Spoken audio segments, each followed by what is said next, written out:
We're live. Onomatopoeia! Welcome back Fucking to weirdo. another session of the Stained Glass Lands. The party currently in Estelheim, the pinnacle city on the sort of highest midsection peak of the Stained Glass Lands, where they were promised answers from a prophet named Lady Eleanor as to what exactly is happening. You didn't really get answers, but you got further directions and cryptic clues as to where to go, allies you'll find, and places you have to be. In the interim, you did quite a lot already in the city of Estelheim. You met up with Fenton's family, who returned to Estelheim after living for quite some time in New Kylax. You got involved with the Crossbloods to try to renew Lorenz and Foshker's contract. And eventually entangled yourself in a web that was revealed to you by Hano, a rather interesting Kenku and the leader of the Cyclic Order, who mentioned a plot or a scheme that the very next day, compared to tonight, or in a couple hours' time, really, King Midas will declare war against the Stained Glass Lands and break the tenuous peace treaty that was keeping the conflict at a simmer for the current moment in time.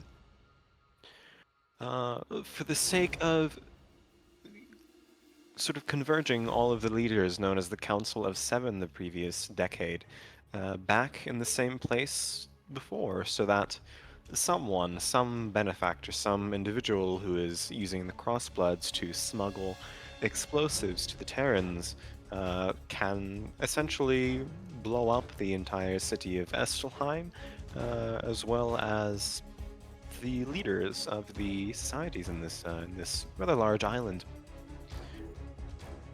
In the process of determining what specifically to do, Chain caught between a sort of rock and a hard place in terms of the Order of the Mockingjay decided to.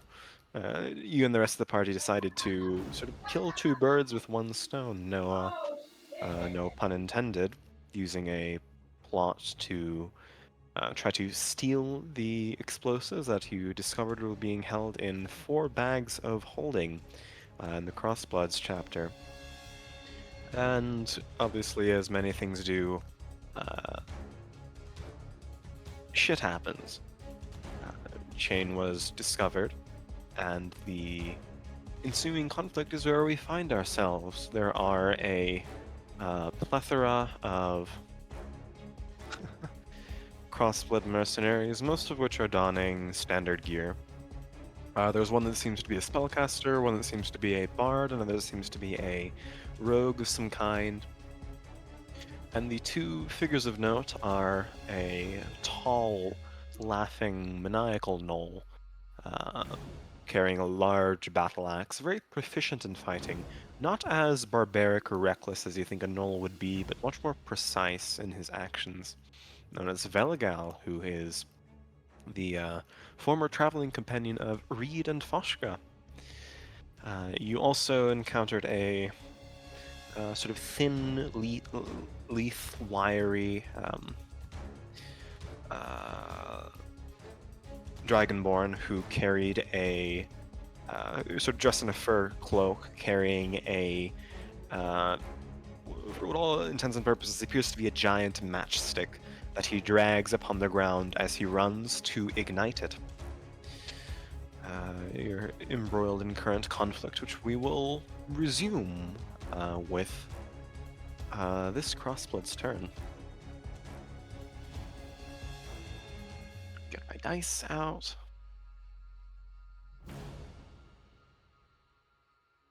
Alright. This one's going to attempt to hide. I would like you, Foshkar, to roll me a perception check. I'm blinded. Oh, you are blinded, and it's not going to hide, and it's going to make an attack against you at advantage. That is going to be a 16 to hit. That just hits. Just hits, alright. With a short bow, that is going to deal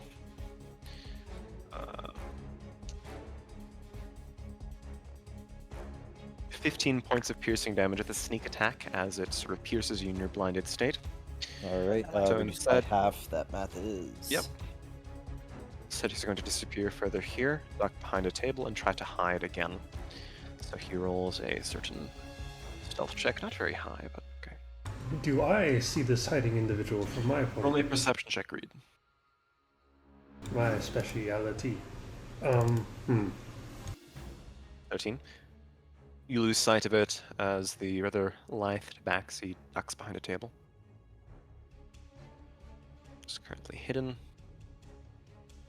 Crossblood Convoker is next. Its multiple mirror images whirl. It is going to...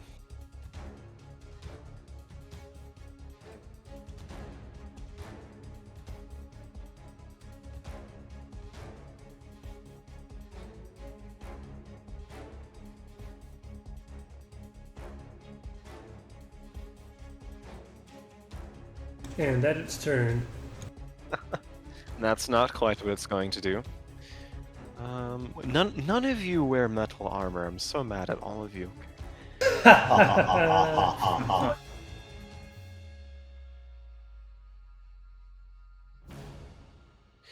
Just I mean, going Fenton has a to- rapier. He does. But he's a bard, so...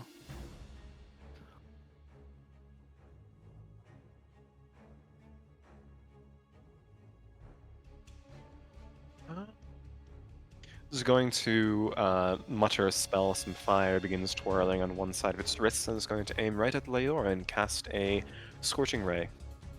ooh, It's going to be 3 attack rolls against you. How? The first one is a 9 to hit. Second, also a 9 to hit. Third one is a 25 to hit. The third one hits. The other two.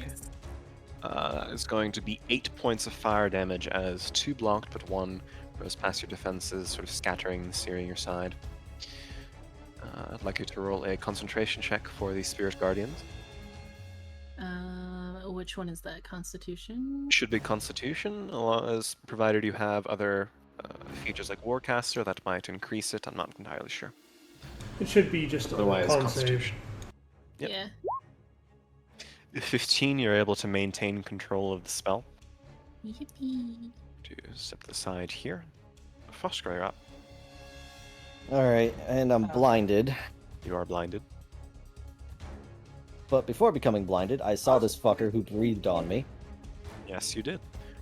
He incorporated a certain type of spell using his kind of like a flame eater, holding it to the side of his throat as he expelled the fire, turning it into a very bright, blinding flame.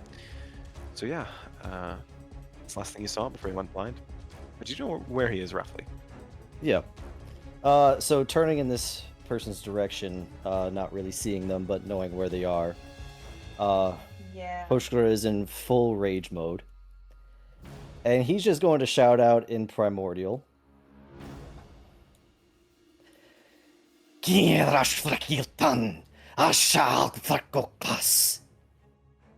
And first thing he's going to do is make a reckless attack on this dude in front of him, just kind of swiping out with his claws. Yes, please. Hmm? I said yes, please.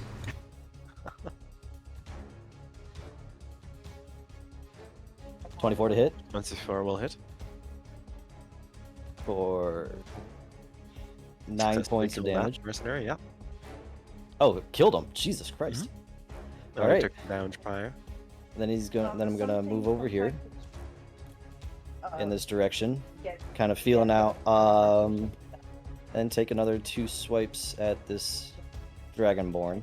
You do have disadvantage. Oh, you're recklessing the normal Yep. attacks, yes. That's why I recklessed. So an 11 Hit. and final swing 25 25 will. Nice. for 12 points. The rage damage is fire, so it's 10 slashing, 2 fire. And I would like him to make a contested strength check as I use my bonus action to try to reposition him within 5 feet of myself. Both of you have advantage currently. That's fine. Contested athletics. Athletics or strength? That's going to be very tough to beat. What'd you go with, athletics or strength? Athletics.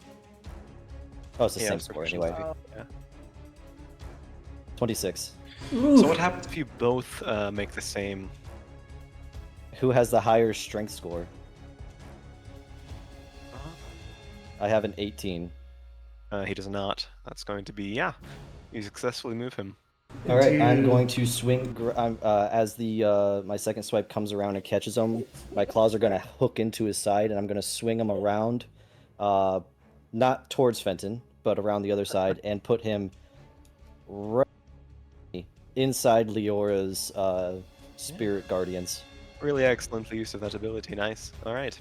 And I believe since he entered it that's in entering it, does he not take the damage? On the start of his turn, he does. Okay. Well, that is Foshkar's turn. Fenton, you're up. Did Foshka roll to save against the blindness? Oh, great. My con Oh yes, save. go ahead and roll a Constitution saving throw. 19. That will succeed. The stinging in your eyes abates, and you're able to see again. Excellent. I'm gonna glare at this son of a bitch. Full flames coming out of him. He's smirking. He's not that harmed quite yet. Let us see whose flames burn hotter. You don't speak with the power of the arcane behind you. I'd advise you to shut up. I speak with the power of the land and the flame that beats within its heart. Primordial is a synonym of... Fuck. Primordial is a synonym of primitive. Fenton, you're up. Okay. He's speaking very calmly for somebody who's raging. Yeah, Anyway, it's unusual. It's a very unusual barbarian. Fenton kind of rubs at his eyes for just a second, processing that this is a spell over him. I'm blind as well, but I'm going to first, still holding the lute as I was before, play a soothing note. I'm going to cast a second level healing word on myself. Go for it.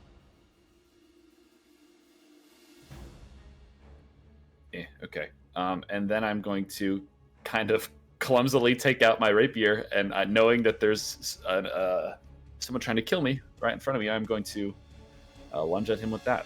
This will be with disadvantage. We're about to see the best fighting the bird's ever done. It is a 16 to hit.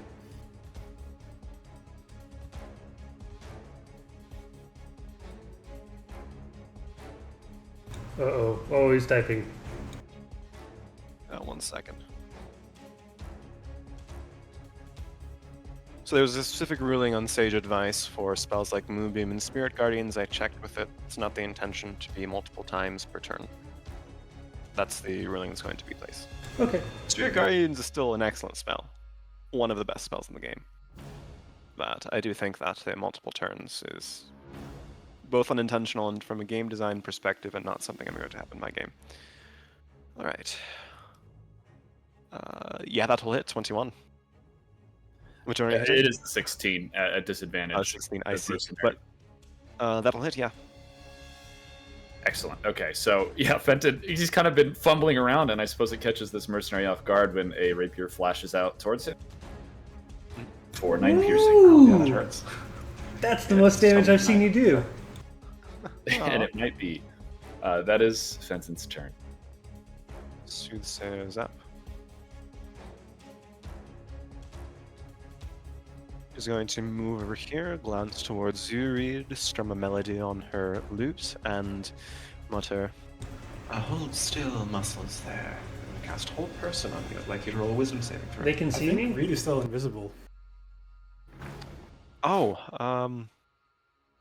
excellent Chain- point, yes. Chain No, isn't Reed invisible, but Reed is. No, okay, you're right. Nobody puts baby in the corner.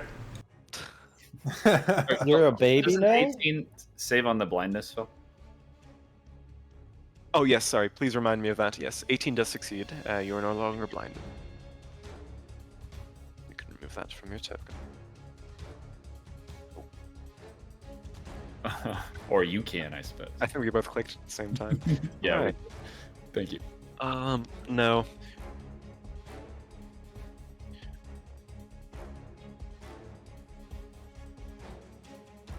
This one is going to... How dare none of you have metal armor on you? Okay.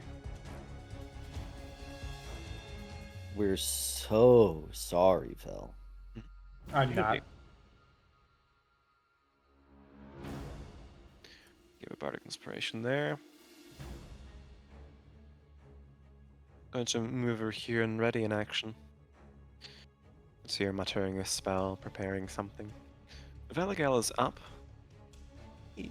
Chain. From around the corner, you can hear the beating sounds of heavy footsteps crossing the ground. Run the fuck away, run the fuck away. And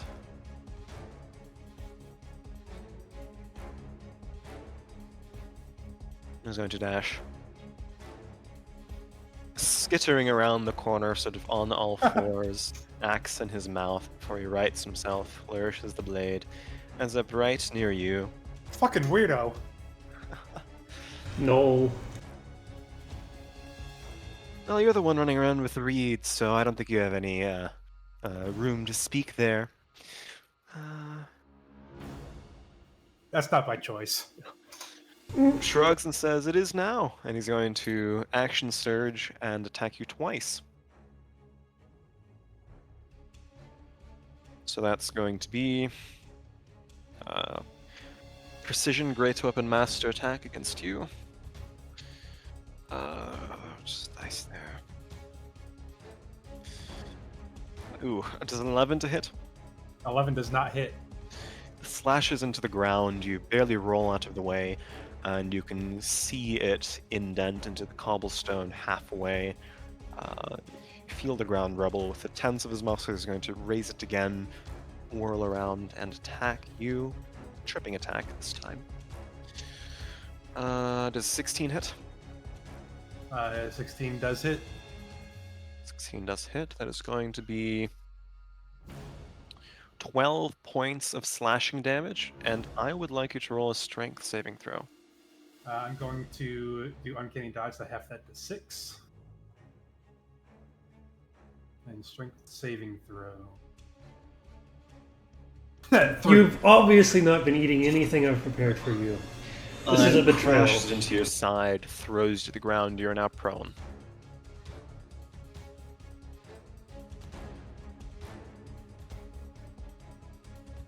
All right, let's put status on you. That is his turn. He's just going to say, yeah, you know how it is. Tell me where those bags you took are, and I'll let you go run off to the night, as you all do. Or you give me that bag and you can take all the gold in there and I won't tell anybody. Fuck you. No thanks, I'm good. You're up.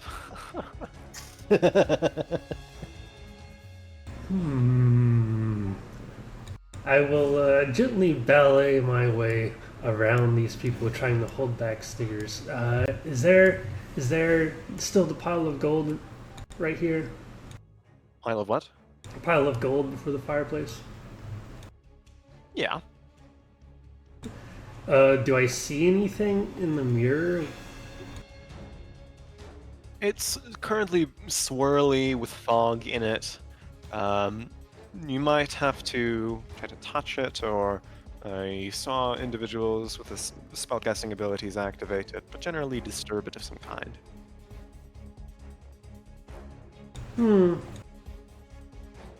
News will reach the jackal anyways. I'm going to take my bag and just run it through the gold to pick up a big chunk of it. Roll me 2 percentile dice.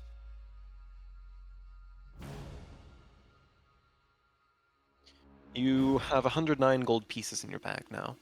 I'm the richest party member! By far. Stealing from the Crossbloods, you know how that goes. 50 of that was mine. I still also have their cloak. You do. Alright. Does that count No. as an action or a bonus action? It's a bonus action, just sweep it up. Okay, so 5, 10, 15, 20, 25. Do I know the radius of Mutassen's bomb? Did I tell you? I don't recall specifically. Are you asking would Reed know or would Fell know? Would Reed know? Not particularly. Well, Actually, give me an intelligence check, just a straight up intelligence check. If you have proficiency in alchemist's tools, you can add that. nah, I just have herbalism and cooking. Alright, intelligence. Herbalism would do.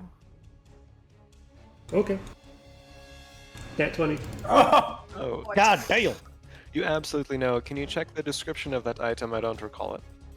I have it put in as Alchemist Fire 66.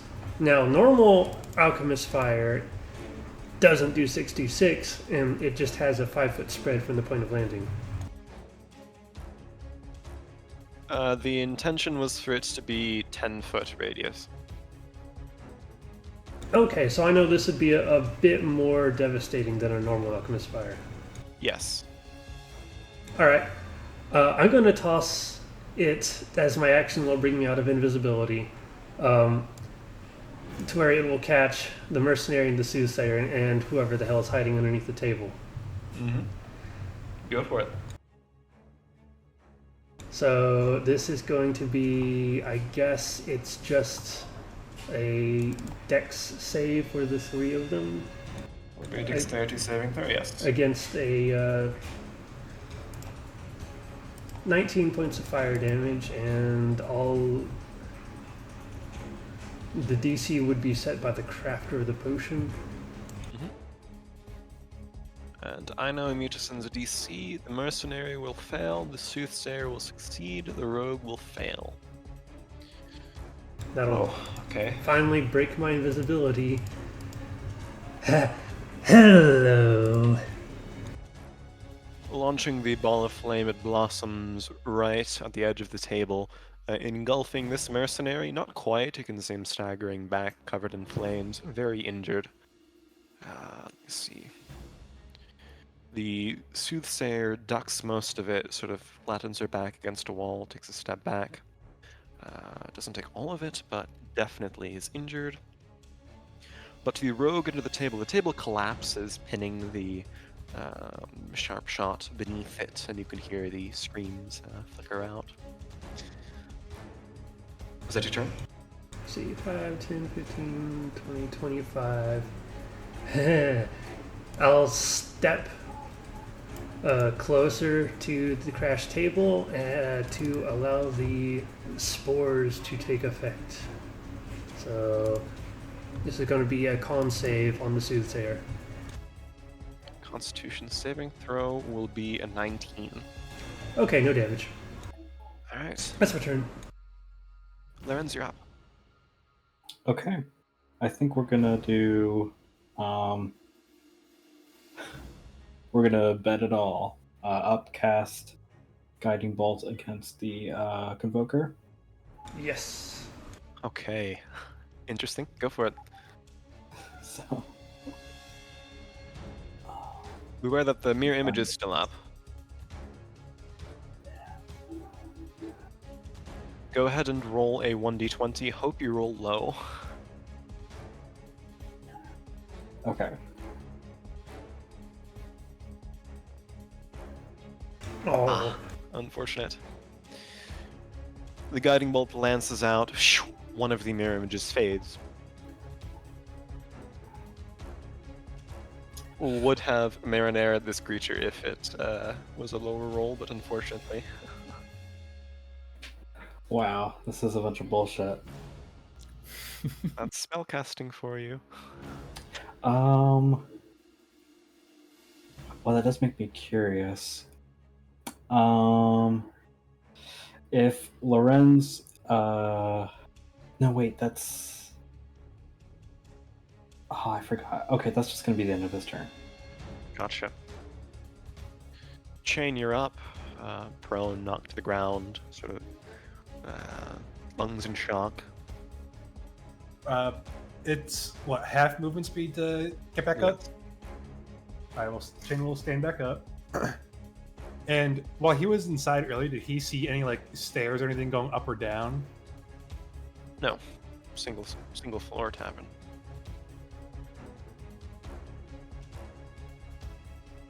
Oh, they already Where's- cooked the bird. Where's this other bird that you supposedly have in a cage? He grins. Well, why would I tell you that? I don't know. You Yeah, seem you- talkative. Oh yeah, I am. Like playing with my food. That's just fucking weird, dude. Chain will attack with a short sword. 22. That will hit. Oh, not sneak attack. Just 11 piercing. 11 piercing. Wow. Okay. Yeah. And then Chain's gonna use his mobile feat to run away. 5 to 15, 20. And he will bonus action dash. 5, 10, Just get stabbed in the shit and run away. 20, 25, 30, He's gone. 35. You can't 40. little guy that far. You underestimate how far I can little guy. And that's Chain's turn. All right. The crossblood mercenaries are up. This one's going to attack you once, Fenton, and Foshka once. Neither of you are blinded anymore, so that's against Fenton, a non-natural 20, and against also a non-natural 20 against Foshka. So that is 2 hits. Yep. That's going to be 5 points of slashing damage against you, Fenton, and 7 points of slashing damage against you, Foshka. So I'm going to move here and attack you twice, Chain. It's going to be an 18 to hit. That's going to be a 18 natural hits. 1. That is going to be 4 points of slashing damage against you. I'm going to move through the fire against you, Reed, and attack you twice. Mm-hmm. It's going to be a 10 and a natural 20 to hit. Ooh. Another critical hit is going to deal 8 points Spicy. of slashing damage. Oh. Okay. So I'm going to move here, draw a crossbow, and fire against you, Reed. It's going to be a 15 to hit. That just hits. Just hits, okay. Light crossbow is going to deal 4 points of piercing damage. This one's going to move here. All of them are going to attack you. You're the closest target. It's going to be 4 attacks against you. That is going to be a 17, a 10, another 17, and a 16 to hit. 3 of them hit. 3 of them hit. It's going to be 4 points, 6 points, and 8 points of slashing damage. So a total of 18? Total of 18, yes. Leora, you're up. Okay, so question before I make my decision. If I were to encompass the Convoker with my fun little cloud of joy and whimsy, would it target all of their little multiples? So, in essence, yes, Spirit Guardians would affect the creature itself. The mirror image only works on attack rolls. So spells Okay. like Hold Person would go through it, but crossbow attack or a or bolt of fire would not go through mirror image, but Spirit Guardians would, yes. Okay, so it would be able to essentially get rid of the Yes. other ones? Okay. Well, not get rid of, but it wouldn't affect it. It would directly attack the creature. Oh, so we would be able to tell who they were. Yeah. Is what I am sure. Pretty I much. need to figure It's an out. area of effect attack. So Yeah. mirror image is not concentration. It's a great spell. In that case, 5, 10, 15, 20, 25. That works. Yeah. Would that also get this mercenary down here by Fenton, or no? It would have to overlap the center of the token, so if you moved right or down one, it would. Sick. Thank you. There we go. Yes. Okay. So, and then after that, I would like to use I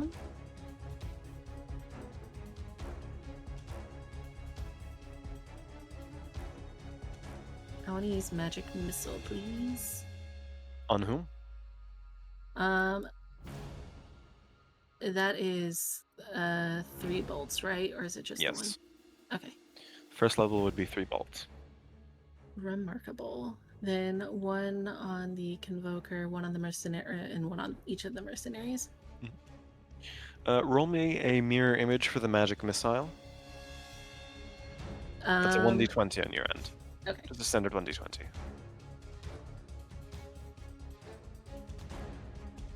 Oh, you actually hit the Convoker. You choose the right of the currently 3 images around it, and you directly attack it, yeah. Alright.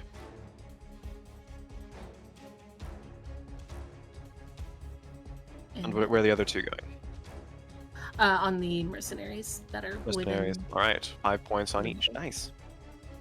33 points. Alright. And that is her turn. Alright. Schwein is up. You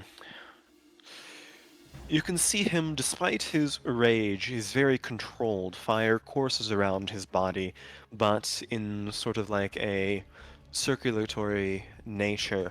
It's channeled, it's contained.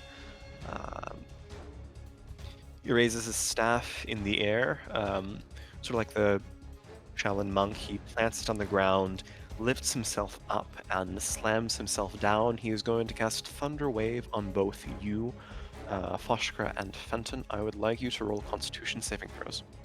Counterspell. Counterspell, interesting. Is this the first Not- counterspell of the game? I think so. If it's at 3rd level, that's going to be a success. Yeah, it fizzles. He drops to the ground on one knee.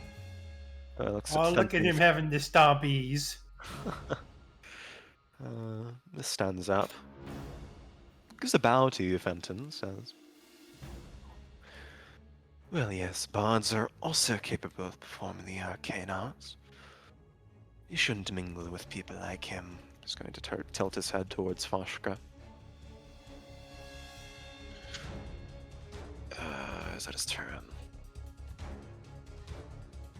Yes, that is his turn. Invoker's up. Going to roll a wisdom saving throw against the Spirit Guardians. That is a 14. What's your saving throw DC, Leora? It is a 16. Nice. Go ahead and roll Spirit Guardians damage. 3d8.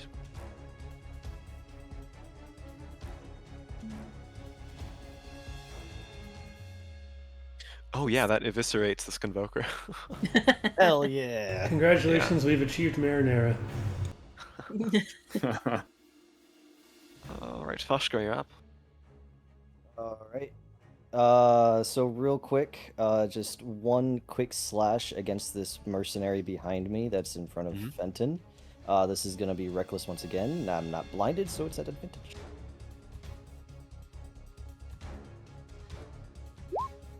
22 to hit 22 will hit. for 9 points of damage. Nice. Yeah, not looking good. Alright, and then I'm going to swing around behind this guy. I have mobile, so that guy can't attack me. Sure. And take my next two attacks. I see what your build is attempting to do now. That's very, very interesting. I like that. No, continue. My next 2 attacks are going to be on this Dragonborn.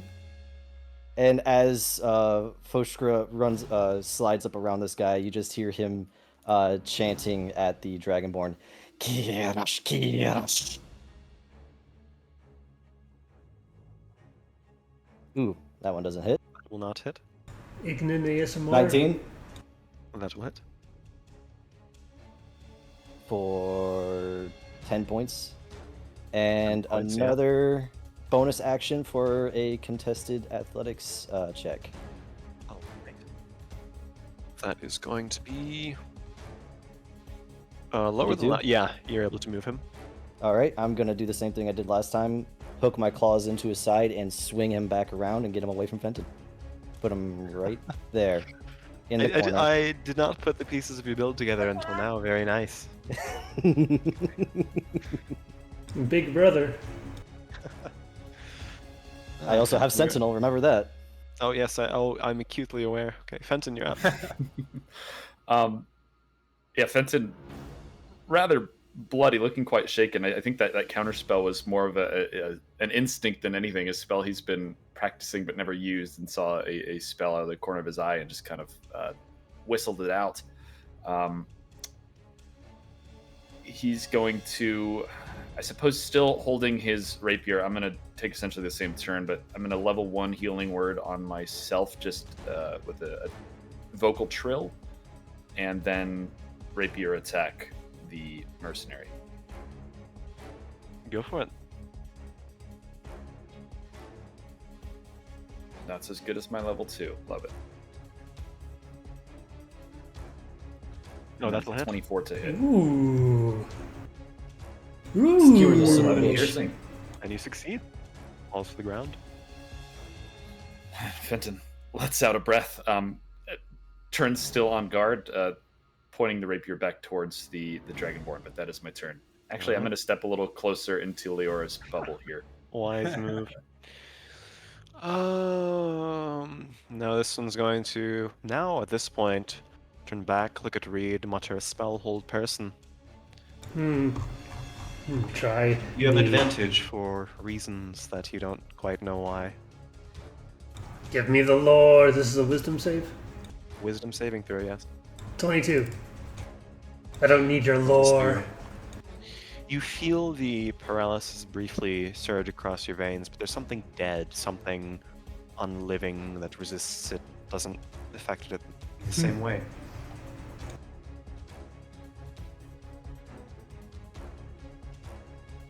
Right. Galagal is up.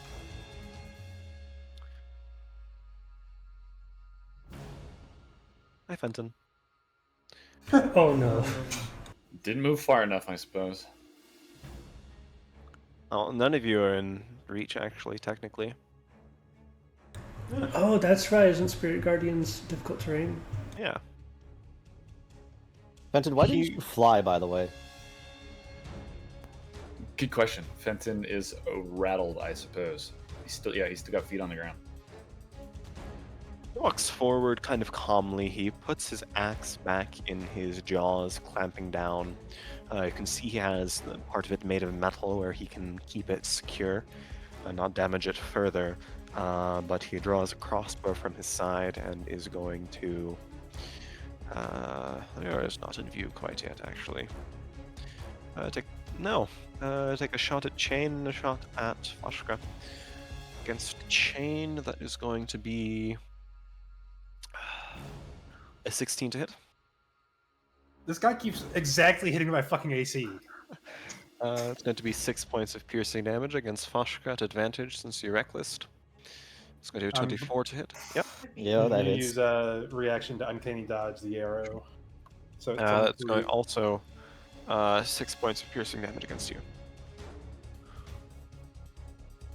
And Valagala calls out to the Dragonborn. Oh, actually. So 2 of them Reed disposed of that are invisible, right? Valagal's carrying 1. Where's the 4th? Chain hit it with. So Chain hid the third bag in the same place that Reed hid the first 2. I see. Okay. Yeah. Valagala calls to Sva. Well, they nabbed 3 of them. I've got the 4th. What do you want to do? The Dragonborn looks at Valagal, kind of snarls and says, "Well, I advise you to acquire them." Malagal shrugs and says, "Well, what do you want me to do about it?" The dragonborn clicks his tongue and says, "Oh, I have to do everything, don't I?" Oh, that's his turn. Read your up. Stop being so calm. I'm about to murder you. This is the first time he's seen Foshka, and he just waves and says, "Oh, hey, Foshka, long time no see. What are you up to? Having a little fun? An evening out?" I'm gone. Did the jackal send you here? Yeah? Did he send you here too? In a manner of speaking, yes. But words later. I have to snuff out an impudent would-be ignon. Good luck. He's not just an ign, he's maleficent. Read your up. Wait, Valgal just called the Dragonborn an ignon too? Oh, he's not just an ignin, he's a maleficent. Yes, that's what he said. I'm glad he just agreed with me. He's a good guy. Questionably. Read your up. Stop calling Valagal a good guy. I've been wanting to kill him since before the first session in this. Okay. He's just a guy. All gnolls must die. Yes, I already did die. Oh, okay, cool. Why do you think Hold Person didn't work on me? Okay, my turn. I am going to push my way to the very center of this gaggle. One of the mercenaries is going to get an attack of opportunity on me. Absolutely will take it. That is an 11. Miss. I've been waiting so long for this.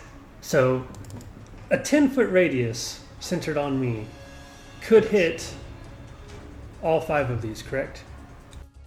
Yes. Excellent. I'm using Wither and Bloom. Knew it. No.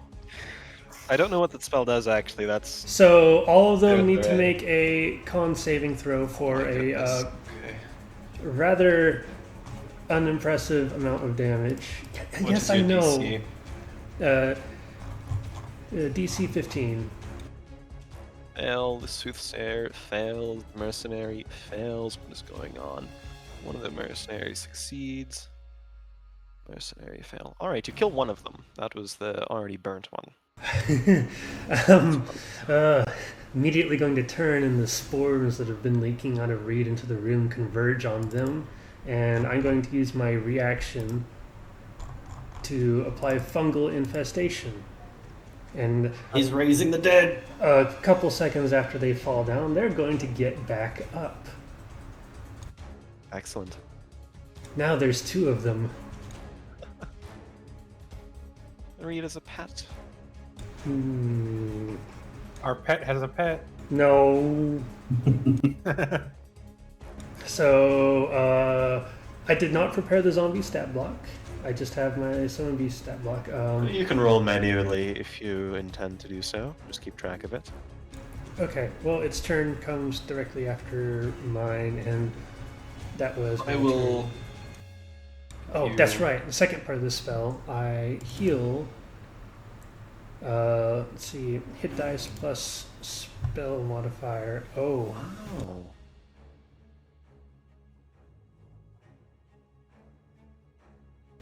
Oh. so 13, 14, 16. I heal 17. 17, alright. Is that your turn? That is my turn. Let me look up zombie stat block.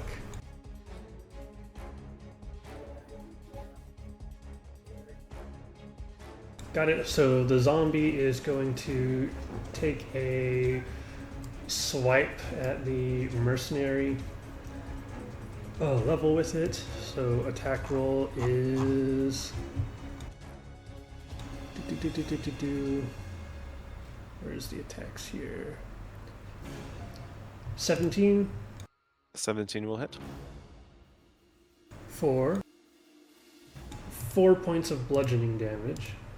Fair enough. All right, is that your turn? Yes. Lorenz, you're up. Okay. Lorenz is maybe a little bit frustrated with his spells not landing. Turns to the quote-unquote would-be Ignite. And he's just gonna do what he knows he's comfortable with. Another guiding bolt, which does not hit. Oh. I don't know if a bardic would be enough, but you do have that. You could try. Let's see. That's 1d4, right? It is a D8. D8. Okay. So 3, so that makes it Fortunately, 12. 12. That's No, Lorenz. It's not Lorenz's day, unfortunately. Sorry. it is not. Uh, But there yeah. there is something else that he will attempt to do as a bonus action.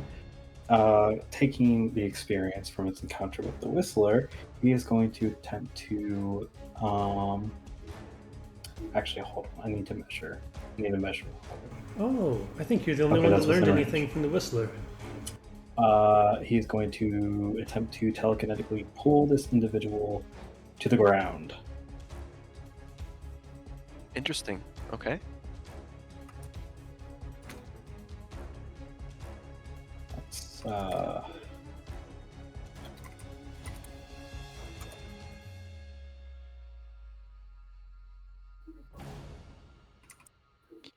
What roll would that be?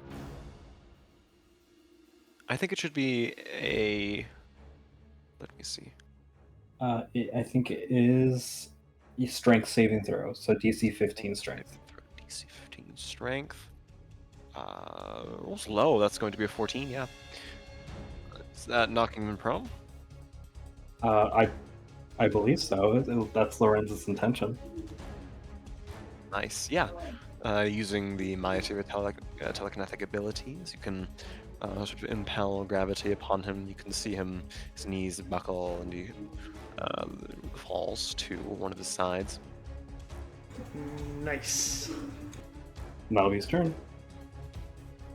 He's going to look at the other ends with a bit of curiosity and say,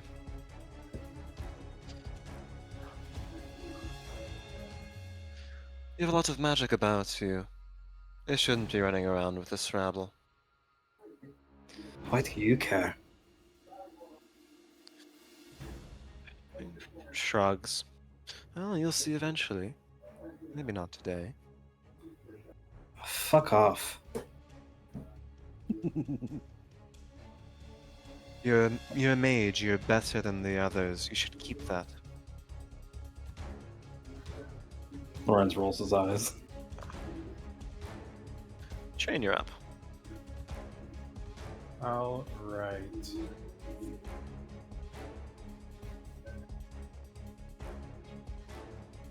I forgot. Did I relock this window, or is this window still unlocked? You lock that one. To unlock it again, would that be a bonus action or an action? An action. Action. All right, then a bonus action, disengage. 10, 15. Wow. If you want to do a bird check in there, you better do it quickly because I might just set the whole place on fire. That's what we're going for. Go for the 15. 15 will do it. You pop it All open right. quite quickly. Jump right back in. Before he jumps in, they have a prisoner somewhere in here. I'm gonna try and find him. See, it's 25, 30, 35, 40, and he's gonna pop open the door to the loo to see if they've tied him up in there. No. Can't find Alright. anything. Where would That's, they store a bird? That's as much movement as he has, and that's bonus action and action, so that's chain. Crossbowed mercenaries are up. Wisdom saving throw for that's natural 1. Go and roll 3d8, Leora, for the Spirit Guardians. Son of a bitch. Annihilate. Yeah, barely clinging on. This one is going to fight through the Spirit Guardians and attack you twice, Leora. It's going to be a 16 to hit and a 2, so 1 hit. Right, Yeah. does 16 hit your armor class? Yeah. Yes, okay, that's going to be... Oh, one of my dice flew away. That's going to be 6 points of slashing damage against you. And I need another concentration saving throw. A concentration check if you want to be pedantic. Yeah, that succeeds. Then the ones around here are... This one's going to drop the crossbow, draw a sword. It's going to be 6 attacks against you. You ready? Yes, yes, come to me. Jesus Christ, I checked how many hit points you had. Okay. Alright. It's going to be a 16, a 10, a 17, 23, a 10, and a 7. So that's going to be 3 hits, I assume. Yes. It's going to be 10 points of slashing, 7 points of slashing, and 5 points of slashing. So 22 total. Yes. Leora, you're up. I am beaming pride at the zombie that I have created. Woo! They're in for it. Alright, let's see. We're just gonna move right here. And I'm going to cast lightning bolt through Oh, wow. the mercenary and to the guy whose name escapes me right now. Nice line of sight. Okay. Go for it. Oh! Jesus Oh! Christ. Nice. So Don't fuck with Leora. yeah, that decimates that mercenary. Isfahan's going to, as a reaction, cast a spell. He's going, not counter a spell, he's going to cast a reflexive admixture. Let me see if he actually succeeds in the saving throw, though. He does not. Alright. Nice. Yeah, clearly not expecting this. You can see him sort of jolt upright. Still prone, actually. I shouldn't have used jolt upright. But he sort of winds his quarterstaff as if he's parrying, and kind of like a lightning rod attracts lightning, some of the damage is funneled into it, but it doesn't quite cover all of it. Yeah, that's going to be a lot of damage. Ouch. Okay. See, that was, Well, damn. I think, 15 movements or Yeah. speed earlier. So 5, 10, another 15, and then I'm going to twin cast healing with my bonus action on Fenton and myself. Nice. Okay.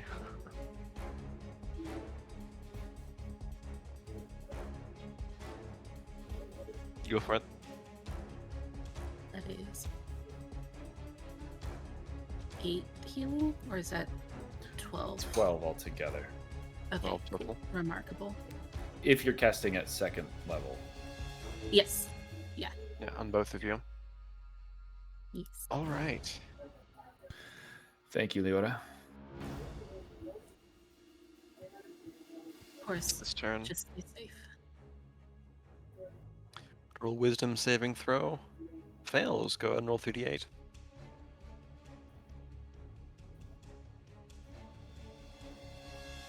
Points. Yeah, he's not looking happy.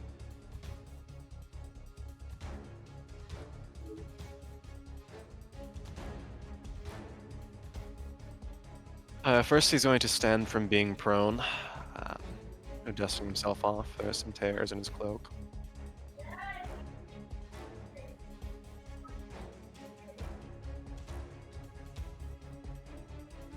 And he's going to stand, kind of place his quarterstaff behind his back and say, "Well, I yield. What are you going to do?" I have an accordance to make. It seems you don't like the crossbloods. not necessarily affiliated with them, but I'm sure we can work something out.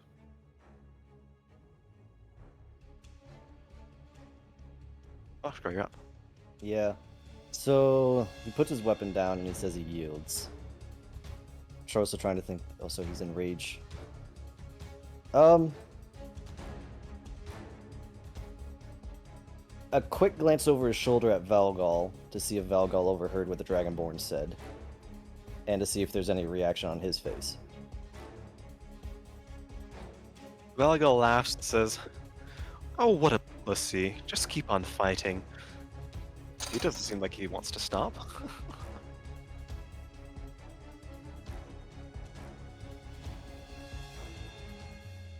All right.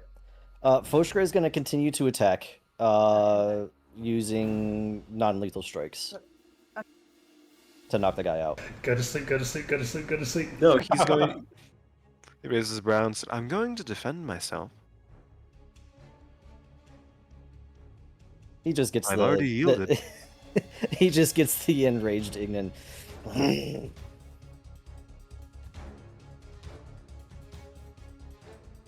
Alright, once again, Reckless. Nat 20 Huh. Oh boy. for 14 points of damage. Yeah, well, it keeps his rage going, so... I wonder if my Alright. Alright, I got 2 He more coming. turns towards the three of you to the right and says, "I advise one of you to cur that your dog." 19. A 19 will hit. That said, that's hitting him right in the jaw after he says that. He's still standing. Oh, 14. 14 will miss. Okay. So I still on the second hit that did land though. Going to turn that into another movement. Bonus action athletics check to try to knock him on his ass again. Make him prone. Alright. He's got to beat a 24. 4. He does. Oh, I rolled a 19, so... okay. But yeah, so that blow came down, it hit him right in the jaw, and then like pushed down into his collar to try to knock him down onto the prone. But he stood his ground. He's still standing, not fighting back, but holding his ground. Fenton, your turn. Oh, he didn't roll Spirit Guardians. He did. He failed. Yeah. Yeah. Oh, he did. Okay, I'm sorry. He's taking a ton of damage. Yeah. Leora, that was phenomenal. And you, Maleficin, why should we let you live? Because I can offer things that others can't. Can you potentially ensure that word of us being here does not get to the Jackal? I'm not affiliated with the Crossbloods now. It's a shame. But can you perhaps help us kill the other Crossbloods here then? You cut out your work. This Signon here won't trust me no matter if I keep on fighting, regardless of which side, so I will simply stay here. And there you will die, but I'll turn to the knoll, and I will pull my loot back out and sheathe my rapier and play kind of a discordant chord and cast a second level Dissonant Whispers. Music and knolls. Interesting. Okay. Yeah. What's a saving throw on that? A DC 15 Wisdom. Will fail. Alright. So that will be psychic. 14 psychic and immediately has to use its reaction to move as far as its speed allows away, which in hindsight he does have the bag is not my favorite thing, but we'll get him. Grips the And in great fact- axe in his jaw and bounds on all fours away. He's so fucking weird. I'm going to fly up here onto this roof. Sure. He's my buddy. right on Chain's head, but he won't know it. Soothsayer is up. She's going Wait, to so you're outside? Yes. Yeah, I'm on the roof. Okay. Wide-eyed at Reed and say, "You're not living." Just going to draw a short sword attack. 16 to hit. It's It's going to be 4 points of piercing damage. it's taken. Algal is up. He's going to turn, give a sort of jagged grin towards Fenton and said, "Ha ha ha! Ah, well, there's the other birdie." He's going to climb the roof. He hooks both hands, jumps, great axe in his jaw. He's going to roll an athletics check. Going to be a 22. I can see this gnoll vault, clamber across the roof, and move towards you.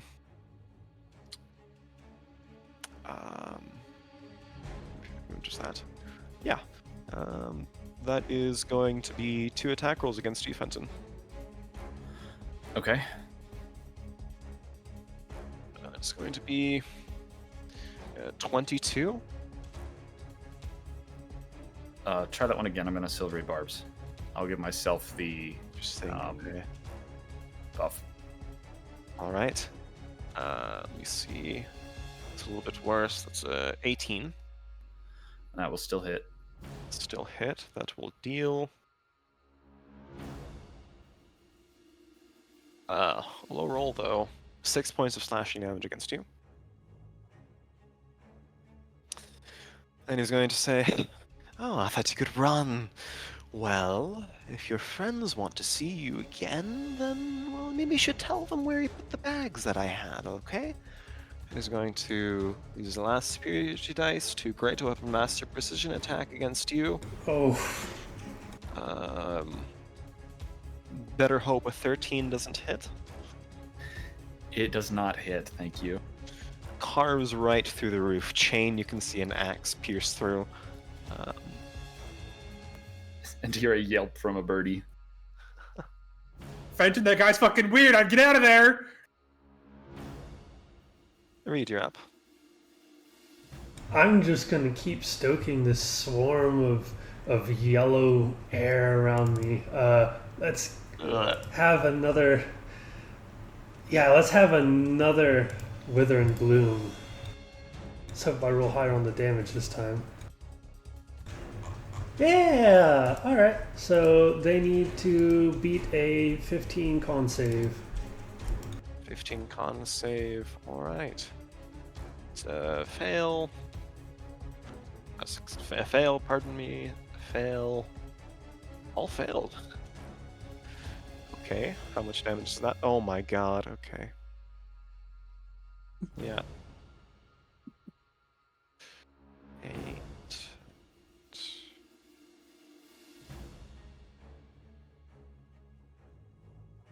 Okay. Bard is dead.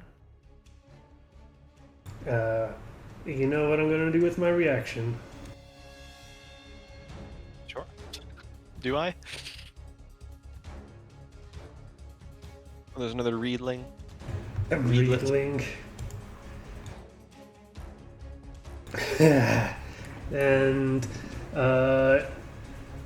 let's see. I will have the spores hit this one that used the crossbow on me. So go ahead and make another con save.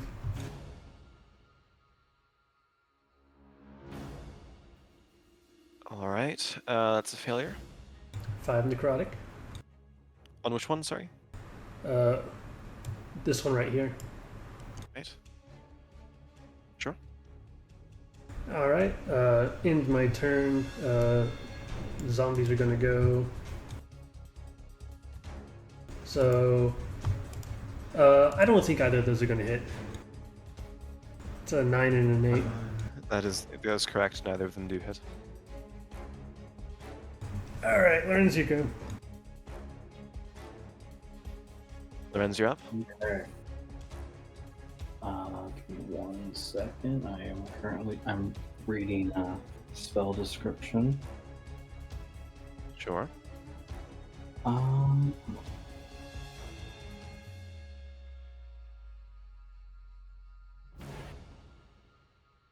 I think Lorenz will try to put will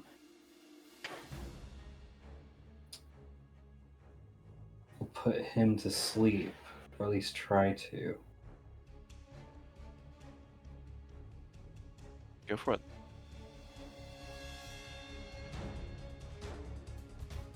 Whoa. Isn't it an automatic success if they have low Less enough than HP? a certain amount of hit points, yes. Let's see. Ooh. Ooh. Yeah, the Dragonborn falls asleep. Easily enough. Lorenz flips a card and just crumples to the floor. Snores. There you go. Problem solved. That will be Lorenz's turn. Chain, you're up. Alright. Is this door unlocked right here? Mhm. Shane's gonna open the door and see if there's anybody in there. Nobody. Then you move up to the next door and open it and see if there's anybody in there. Nobody. Look up to these two doors and open these two doors and see if there's anybody in there. Nobody. So that was 5, 10, 15, 20, 25, 30, 35 on Fenton, 40 down here. Open this door. Nobody. Okay. Bonus action dash. 5 on Fenton, 10 on Delgal, 15, 20, 25. Open this door. Nobody. 30, 35, 40. Open this door. Nobody. You won't find anyone. Where the fuck are they keeping this prisoner? I think it's up here. What's that? No, go on. Fairly sure there's nobody here, Chain. What's that good smell coming from the fire pit?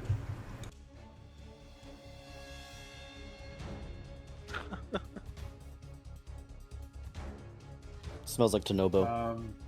I guess Shane will use his action to dash again. 5, 10. He'll check this last room just for the sake of it. No, nothing. 20. Oh, I'm so sorry you have to see this. Read, what the fuck? 30, 35.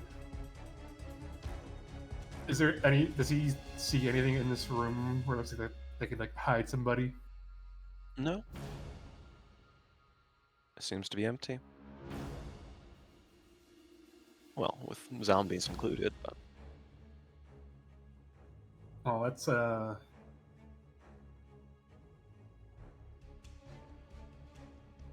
Shane will psychic whispers to Fenton. I see nobody here. I don't. That weird fucking knoll you're fighting made it sound like he had somebody else here, but I'm not seeing anybody.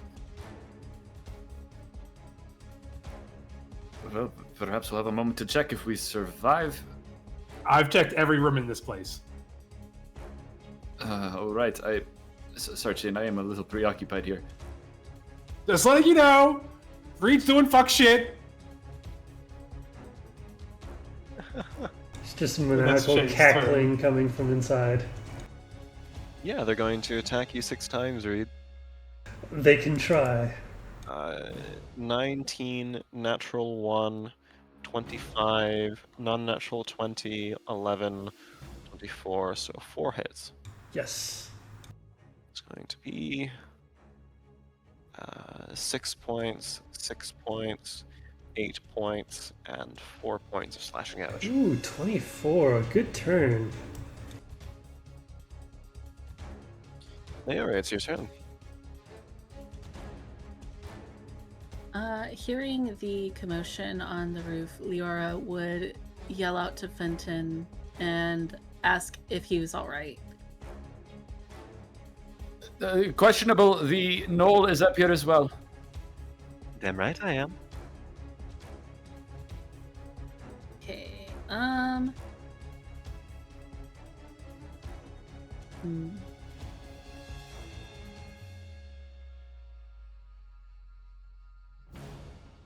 So how does flying work? As You far as fly. like, You fly with the same amount wow. of movement you do. I'd say since Lyra is very new to flying, you'd have half the speed you would flying. So if Okay. you have 30 feet, you'd be able to fly 15 feet. Okay. Hmm. Do the wings become visible when flying? They Yes. would indeed. Chain switches sides. Many snakes are converging. It's a on good your thing Chain's location. inside. He can't see this.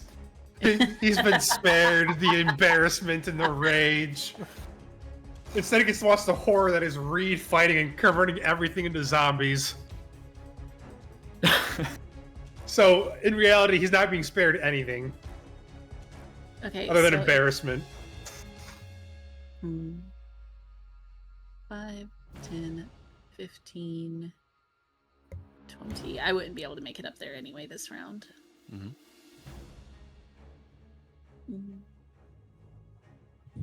25.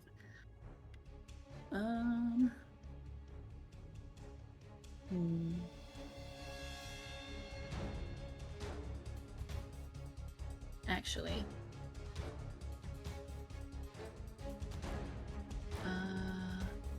I'm gonna use a bonus action. I'm gonna use Misty Step to Sure thing. at least land on the edge of the roof so I can see what is going on. And then from there, I'm going to cast Toll the Dead on our fun little friend. Our fun little friend. Sure thing. Let me move her up here.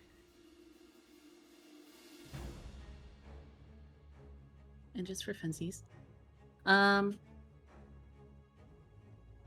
Okay, so they have to make a wisdom saving throw. But it's a failure. As a failure. And he's been damaged, hasn't he? Yes. Okay. So that would be a d12 necrotic. 2d12, you're level 5. That's right, yes. Oh, 17 disadvantage. Nice. Okay. What a cantrip. Yeah, that's a fun cantrip. and then it's gonna be his turn, and he takes the Spirit Guardians. Alright, the Dragonborn is asleep. Oscar, you're up. Alright. Seeing my opponent drop to the floor asleep, unconscious, truck? first was going to take a look around, get an assessment on what's going on. And seeing Leora fly and then teleport onto the roof, that's where Foshu's going to go. So he has 50 feet of movement. Sure thing.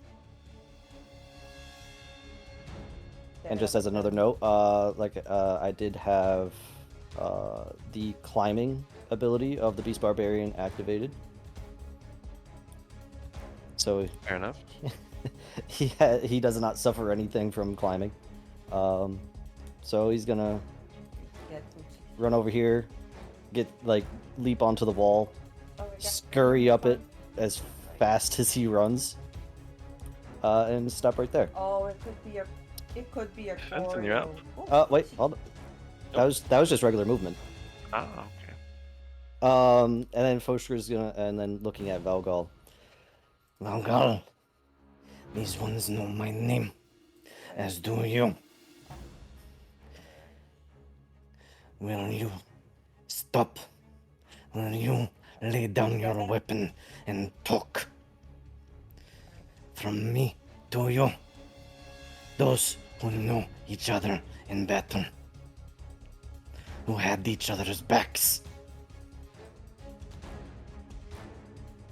Sure. I hate him so much. shrugs, throws down his axe. Well, throws it off the side of the building, actually. And grins his teeth, saying, I don't really need my axe to kill people with, but if it makes you feel better.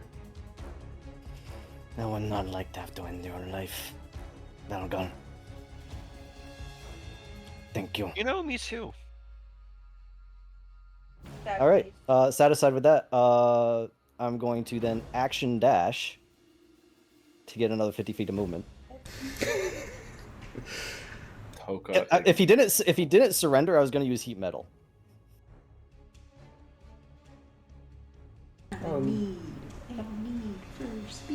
On the I was axe so or the excited armor? seeing the Dragonborn alone, and then I realized he was asleep because of the red. He would have just dipped. Hmm. All right. As soon as Fosker walks through the door, chases, help! Well, that's as far as Foster can move, even with 100 feet of movement speed this turn. I'm not talking about them. I'm talking about Reed.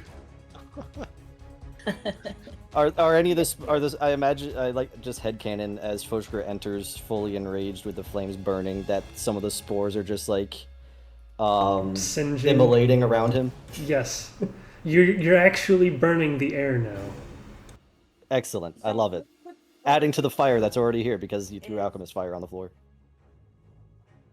Alligal is going to sort of give a grin at You Fenton. skipped me. Sorry? Me first. Oh, I'm so sorry. You're up. Is this Knoll still absolutely about to try and wring my neck? No. He's trying. Yes. And What do you want to do? Oh, well, handing over the bag too might be nice. No. And what is your plan for it? Keep it for now. What, are you gonna come pick it off me? Pick it off of me? I'm gonna Kind of bites his teeth like he's kind of like a fake out. He's fucking Snap. weird, man. I love him. He's great. you've been working really quite hard. I suggest maybe you should just hand me the heavy bag and climb back inside and take a well-deserved nap, yes? Going to cast suggestion. All right. Let me see. I would consider this reasonable under the circumstances. Is that a saving throw? Yeah, that is a wisdom save. It's a DC 15. He will succeed on that. Dang. Well, I mean, he can respond as if I didn't just cast a spell on him. Is that your turn? I'm going to just kind of look at him, not reacting immediately, and say, right, well, I'm going to head this way. I'm going to kind of He's going saddle to on. try to grapple you as an attack. Okay. See, now you get bullied by the asshole jock. That's a 24 to hit. Uh-huh. Deals no damage, but he's going to wrap a hand around your beak. And just kind of pull your face up to him and say, look, you don't need to cast a spell on me to talk sense. I'm a reasonable person, you know? He's going to sort of push you back, let you go of the grapple. You can move where you want to. I hate him. Well, you will notice I did attempt to reason without the spell first, but Well, you didn't have the grounds for it. Now you do. so still no bag. Nope. Right. That is Fenton's turn.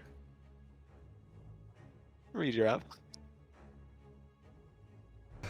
Oh, I'm very up right now. All right. So Valagal, did he have an actual turn?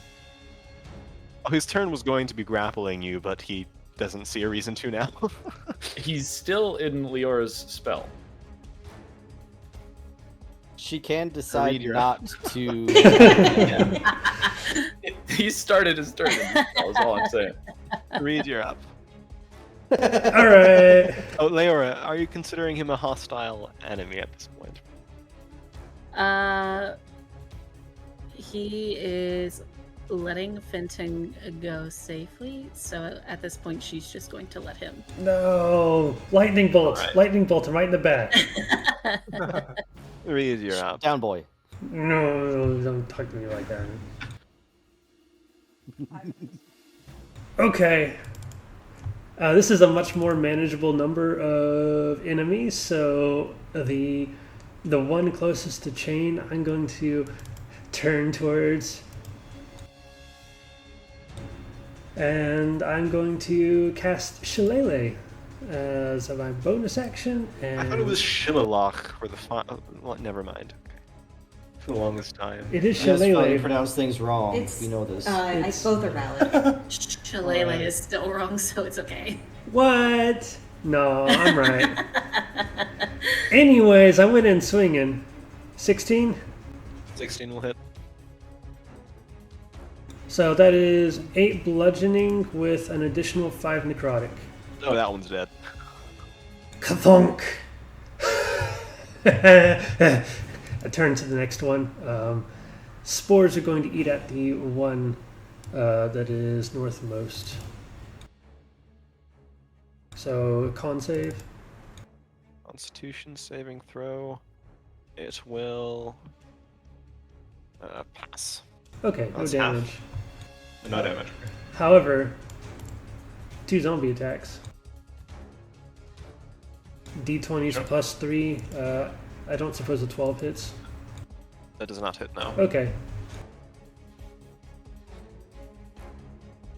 And that is it. Alright. Lorenz, you're up.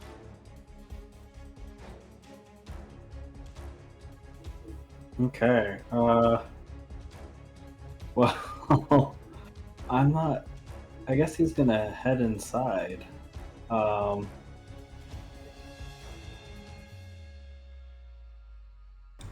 No, don't look. I'm indecent.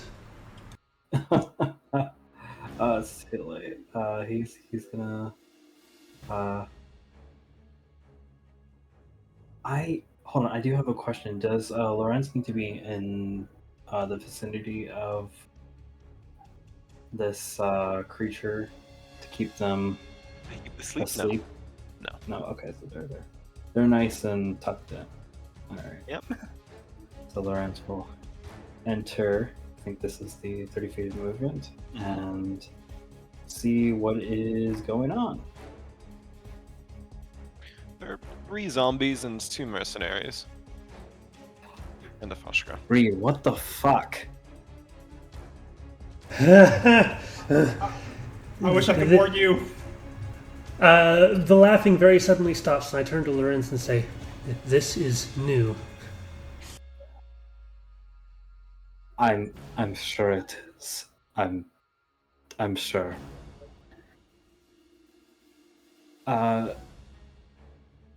Is there any more inside? Place is clear. One's Starts- just exasperated, lets his hands fall to his sides, like, Start grabbing the gold. all right. And I guess he's going to search for gold. Yeah, it's also burning pretty badly where the alchemist's fire was. Green flames sort of belching. Wonderful. Green flames. Yeah. Roll me 2d100. 2d100. Okay.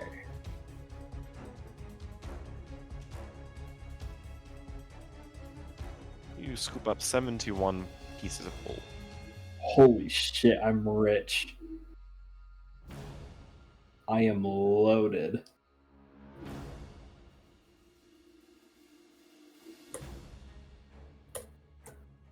Alright, well, I mean, that's kind of all Lorenz will do. Alright. Chain, you're up. Shane's hands itch seeing all this gold. Too bad you can't keep any of it. Lorenz, can you grab some for me? Green. The Bank of Lorenz.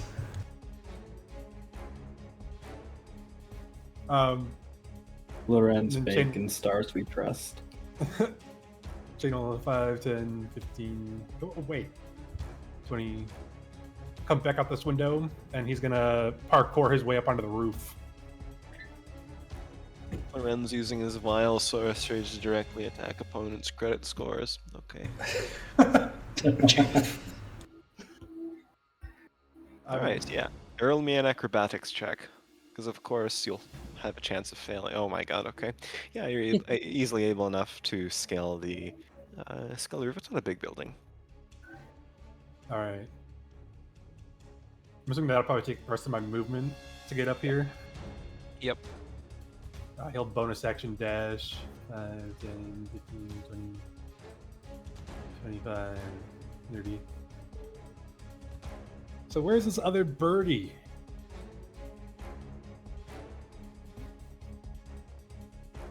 Oh, down below.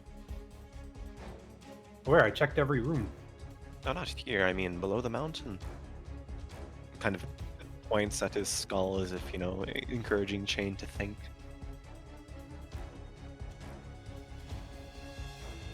The Terran Mining Co. You really went through the process of stealing our goods and didn't even know where we were delivering them to in the first place. You need to get better at thieving. I just said the Terran Mining Co. That's not where you were going? Yeah.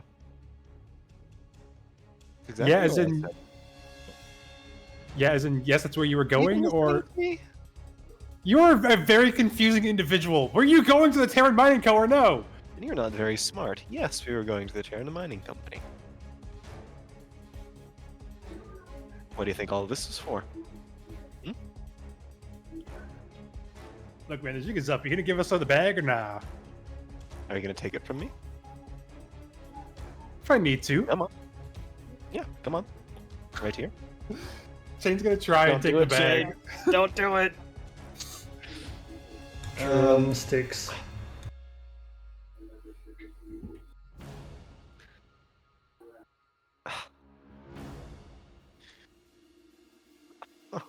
Okay.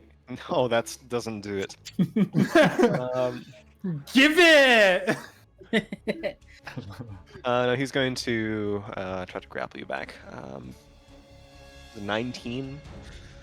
Yeah, 19. All right, Do it. Shane, prepare for 19 your hits. first swirly. Put the hand on the forehead. Put the hand on the forehead. Kind of grips you right around the neck and lifts you up and says, "Well, I wonder how high I'll need to throw a Kenku for them to get a bit dizzy. But maybe for another day. You see, there's a Kenku, there's a fox over there that can fly somehow. But I'll put you down, okay? Consider that I'm a friendly person, you know." And he shoves you down, trying to sort of trip you up on the angle of the roof. Was that your turn? I guess.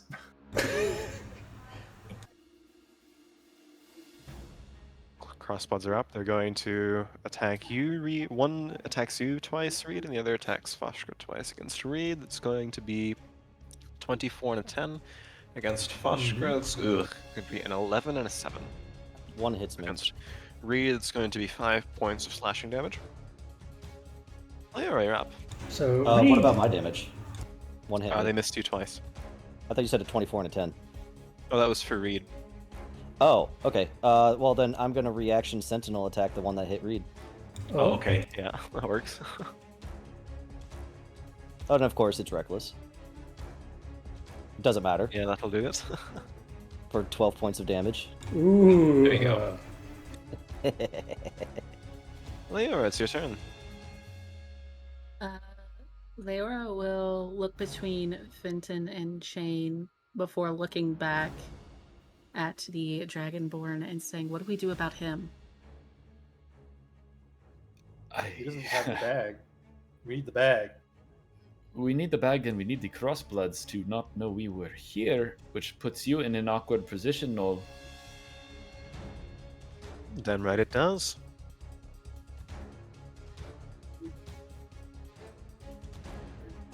What are you gonna do about it? I mean, it's your problem to solve.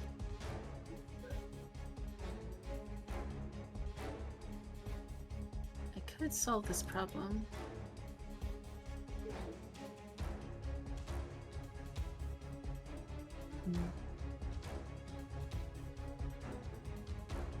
Leora will look down, look between the two of them, and kind of curse under her breath, and she won't act.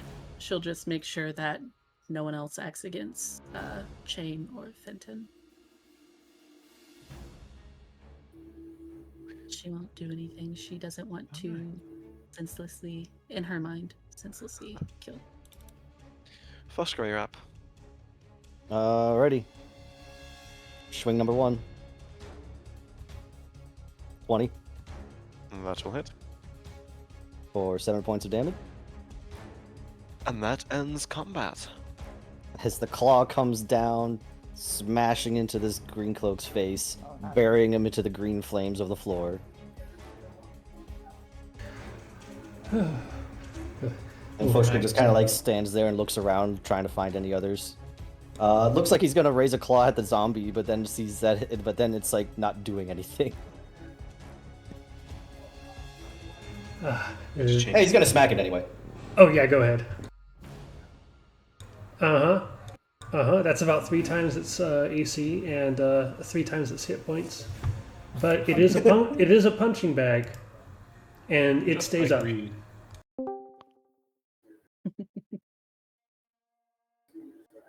All right. Oh, this is not the right track. I can't believe this. Why are these things not attacking? I have not told them to. They are yours. One of mine, yes. I also just realized that I had Bardic Inspiration and never used it.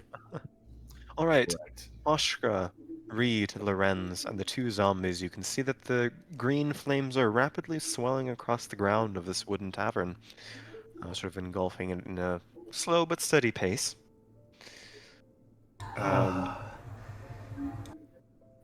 Fenton, Leora, Chain, the Knoll gives a shrug and says, well, this cookie's crumbling, and if you want to go for other statements like that, well, I can say pigs fly, but I've never seen a Vulpanal fly, so maybe I'll start using that.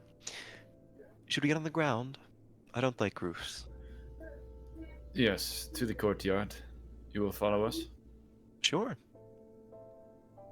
I Bounds glide down down. to the ground. I don't think Foster's gonna stay in here with the flames spreading the way they are. Reed. Lorenz will not either. Are your spirit guardians still up, Leora? Did you get more gold? I assume I would let them. Chain has their priorities. Getting off of the roof, Leora would climb down, Just in there with your buddies. So and her wings would be just as hidden as they were before. I'm going to have both the zombies walk into the fire and go ahead and burn. And Reed is going to spend some time checking all the barrels and crates for any hint of a scrunched up bird inside any of them. Roll me a perception check. It's not too long until the flames start engulfing things to a point where you can't inspect them further. 11. Unfortunately, you can't. Find any sign.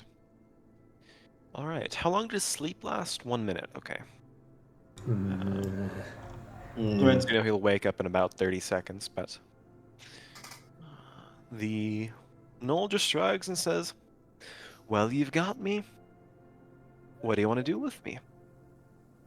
Why is this one still alive? You know why, Reed. It was half.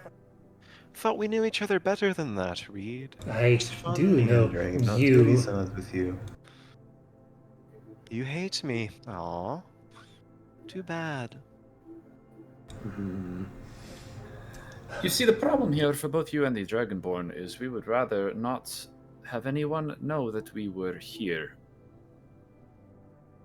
Sure, I won't tell anyone. Still trying to work Still have to give us the bag. with organizations, are we? Yeah.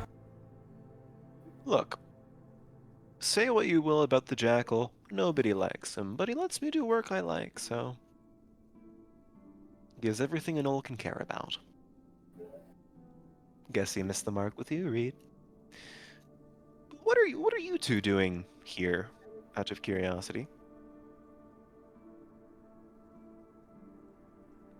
Seeking answers and traveling. Are there Not gold, I assume? Unfortunately not. I Excitement. recently had to give up what I had because the jackal. Sucks to suck, I guess. Right. Can How about Shane? this? Yeah. Actually, no, I'll let him finish first. How about this? I give you my little green cloak. I give you this little bag on my back. And I leave.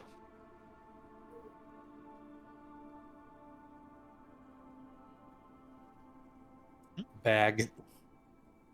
Changes And- holds his hands out for the bag. Are these the only bags you had, or did you deliver more before? That's half of them. Oh shit. Oh, Where the other half? Where do you think? hunting? The Talons. Oh no, they've already been placed.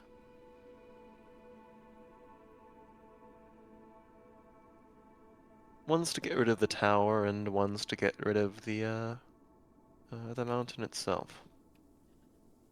If it Who is- consoles you, the ones that have been placed already are just around the Lyceum Draconis. Fenton? Want to get rid of a bunch of upstuck people, then there's the opportunity to do nothing. That's what Who is- he's for. And he juts towards Isfa. We were delivering to the Terrans. They want to take the top off this mountain, so to speak. And in doing so, they would destroy a sacred area to the Oron. Yeah, I get. Look, you're thinking into it too much. I'm not. Are you saying the Terrans were planting some bombs and what Malefica was planting the others? Working together, aren't they? Yeah. And that one there was to light the ones around the... Say that again? And that one over there was the one that was going to light the ones around the Lyceum. Yeah. Anybody got rope? I do. Can I have it? Bushker just slings his pack over and pulls the rope out, hands it off to Chain. Jane's gonna go tie this dude up.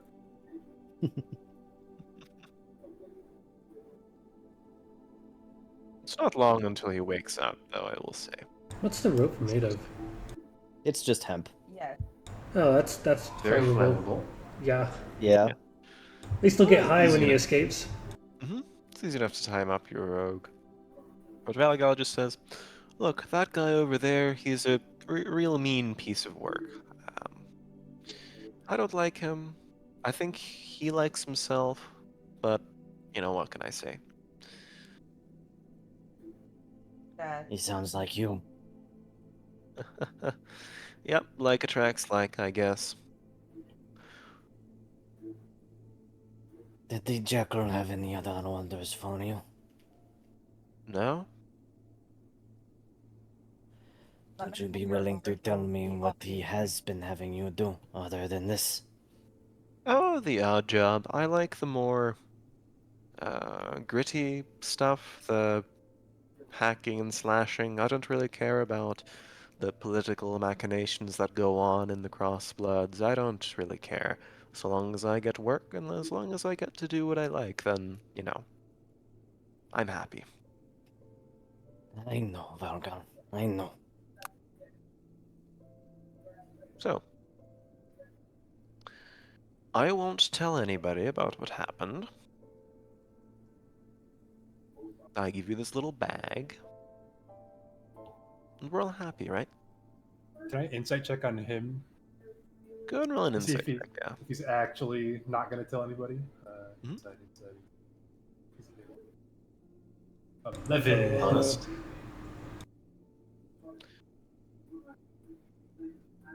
Where will you go? Around. I'll find places, be a bodyguard, I guess, do, things. I'll find something. I don't like making plans.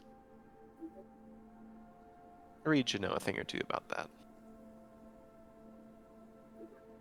Fosher's gonna cast a glance over at Lorenz, and then look back over at Valgal. How about a new contract? What do you mean, a new contract? Especially because it's a problem that only happens here.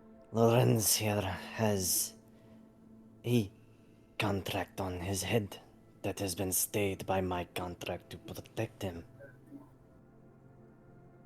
How about one that will keep such a contract from ever being enacted upon him?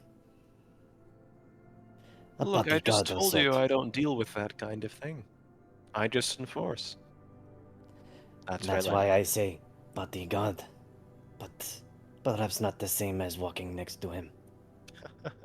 Look, if I hang around you guys, there'll be questions as to what I'm doing here. The Jackal doesn't really like Reed, you see, they kind of don't get along. I am Reed aware. burnt his assistant to a little bit of a crisp. The Anubian one. Yeah. I mean, she's still around, but she's not whole. She was fixed up by someone, I don't know who. And I don't mean in the healing sense. I can't wait to meet her again. The snake in a tower basically wrapped her in a gift bag and sent her back to the Jackal. Undead, of course. Esalema is working with the Jackal. I don't know if working's the case. She calls the shots. Nobody, contests her. She just stays in her tower most of the time. Unless she is here. Unless she's here, which I guess she will be. Didn't think about that. Fel, do I know where the council where they would be meeting? They met in the Duelist Quarter of Lyceum Draconis. Gotcha. Well, as interesting as all of this is, it sounds like we do not have time for much discussion. So yes, the bag and the cloak. All right. Puts the bag down, takes the cloak out, balls it up, throws it at you. Right in the face. Quick question, glorious game master. Yes. How hurt does Valgal look right now? Don't you dare! Roll me an insight check.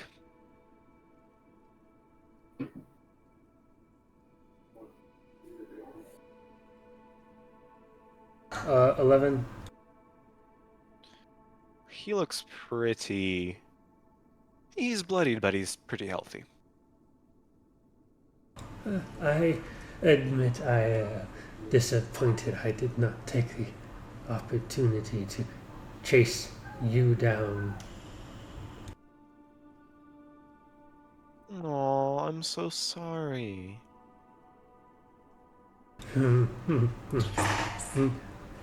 Next time, I will look for you. That's the kindest thing you've ever said about me. He walks up to Reed, sort of pats him on the shoulder.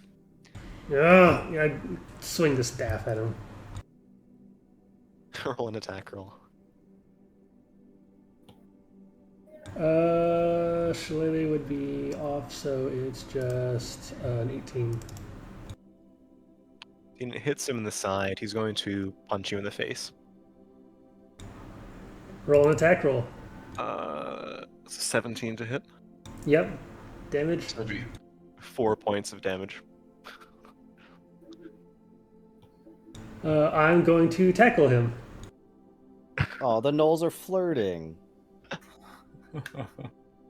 Okay, go for it. It's a grapple Hold check. on a second. Yeah, that's right. That's a grapple check. I'm going to lose. Shit. Oh, I'm so sorry, Reed. No, I figured my mistake exactly the moment the words left my mouth.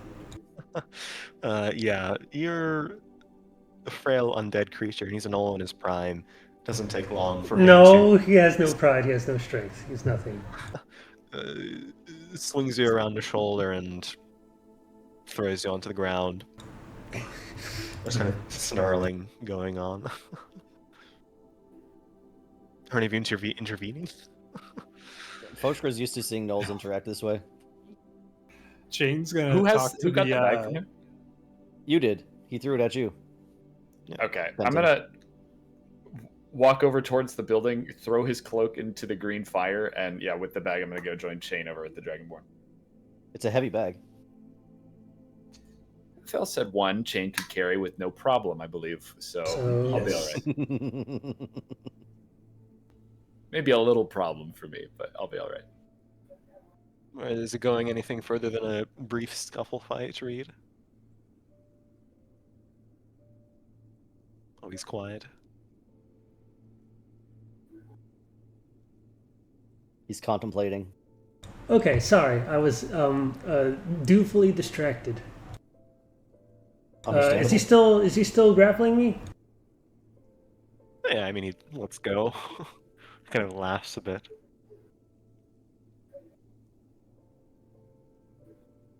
Jarbrines have been taking territory in Glani too. They make good food. Oh shit. Well, I was about to cast third level inflict wounds, but that just blows my brain. Charbrines. There still some left. You see, undead like eating. And there's plenty of food flesh to go around. There's only one family of Knoll that knows how to make really good stews out of all that. Oh, Undead like what feeds their stomachs. the names, the names. Who leads them?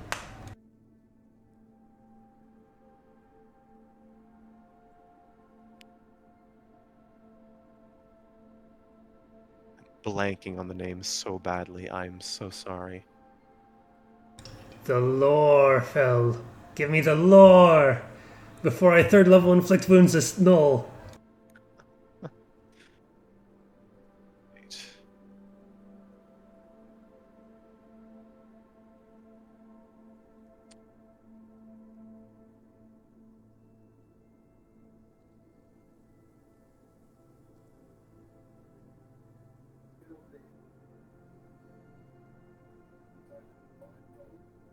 One's named Zivia. Yes.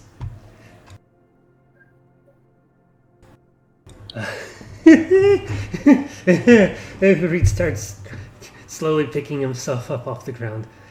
Then perhaps something right has been found in the Talani after all this time. Not my place anymore. Kind of dusts his hands, waves his hand, and says, "Right, well, you have a good one. See you around." So walk Kill away. you later. Aw, see you around, Reed. It's good to see you. Just walks off into the night. And I turn to the rest of the group and say, I, I've done it. I didn't think I could see him without killing him. It is good you did not. Which back? I did not say it was good. I say it is good, Reed. Hmm. He knows my name. You do not. And with that, Fosker's gonna walk over to where this Dragonborn is tied up. Yeah, I don't think any no should be privileged. Alright. I have to use the restroom, so we're going to take a 5-minute break here. Ooh. Snack break Quick snack break. before the guards arrive. Guards on this side of Estelheim? Not really. Other side, yeah. This side, no. Oh, so hold on a second. The Tabaxi was bullshitting? Yep. Oh. What the backseat? The one we got the Tinker's Tools from? The one right down the street from here? Wait, Phil said that there's no guards this side of the... I'm fucking confused. Yeah, I think that's what Phil was implying, was that there's not really a guard force on this side of the city.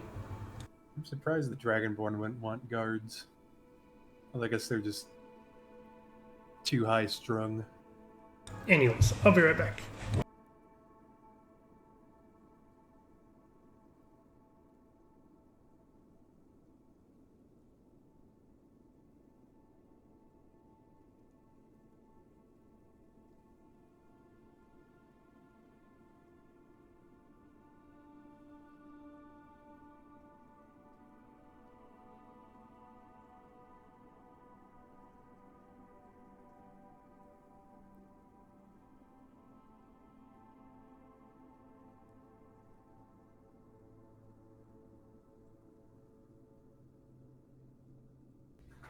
I return.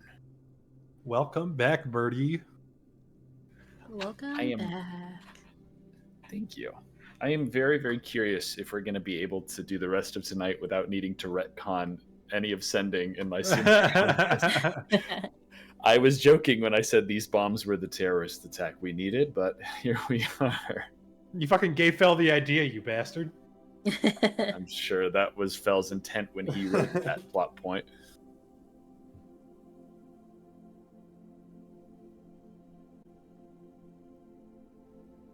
Yeah, this is going to be tricky.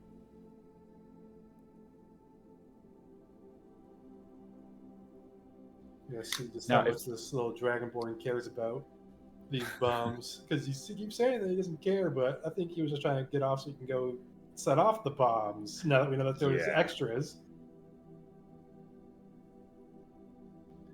Now, Good if thing you I could didn't just guarantee- believe him.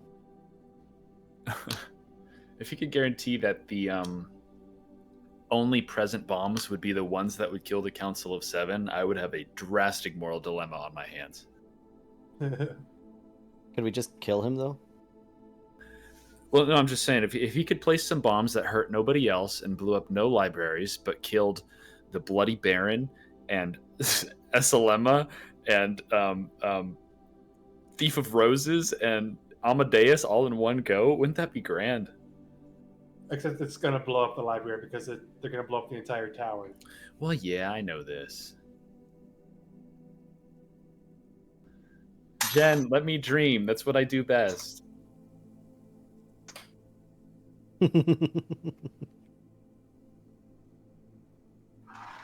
Look, we can't let the Lyceum Draconis blow up. We can't let the Council of Seven blow up because we still have so much other shit to do here.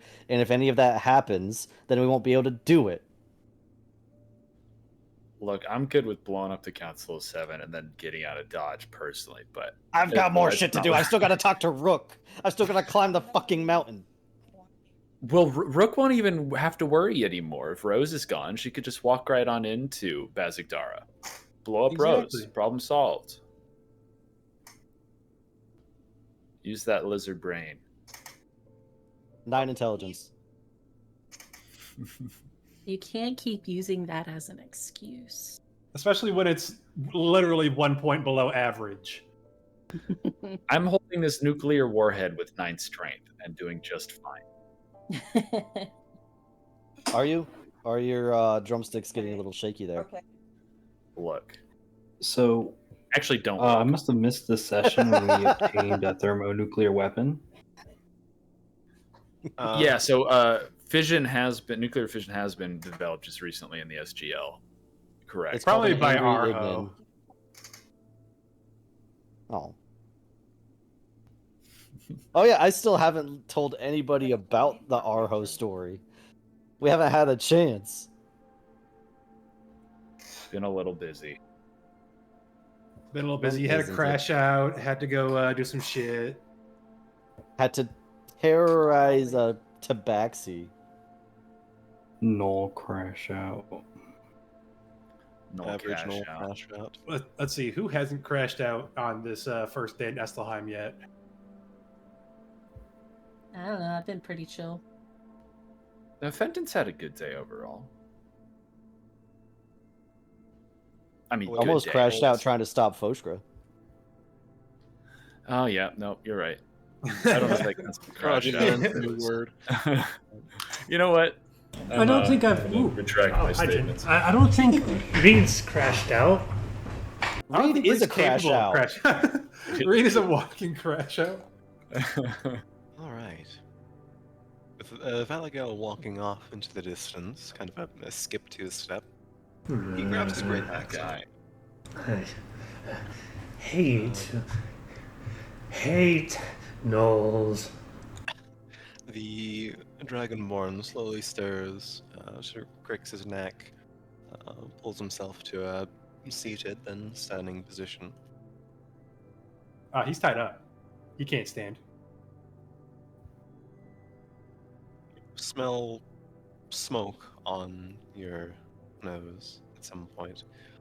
Foshkra's gonna put a hand on the back of this dude's neck as soon as he smells that, and just And push Shane- down. And Shane's gonna hold his sword to the Dragonborn. I advise you treat me with a matter of dignity. I've already surrendered. Right, but have you surrendered the rest of your plans for the evening, my friend?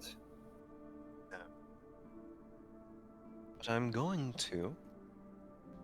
Going to what? Look, just because we fought doesn't mean you have to treat me without any courtesy.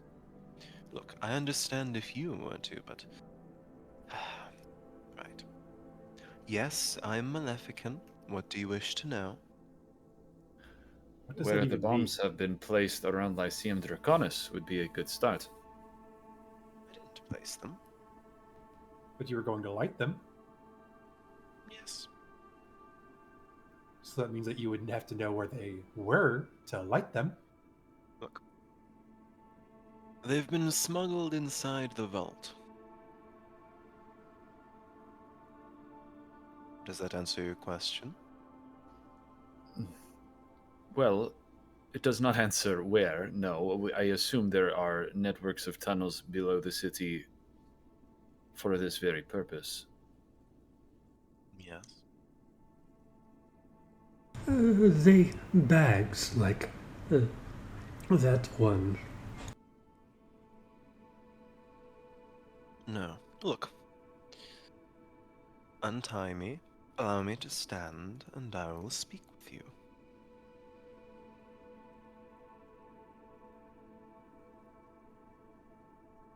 That's fine. Foshkra hasn't How do we know? doesn't relax yet at all. Do you really think I'm going to contest the 6 of you at once? Not contest, but an arcanist can certainly teleport. Right. Fine then. He points towards Lorenz, Leora, and Fenton. I will only speak with you 3, though. The other 3 can stay silent.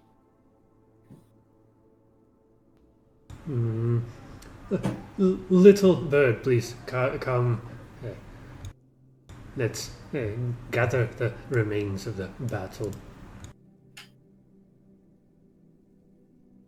I am from Malefica. I came here because of a certain plan that is going on. I hope you understand that I will not reveal the full extent of it to you, but yes, it does involve blowing up the Arcanus, Quarter of Lyceum Draconis.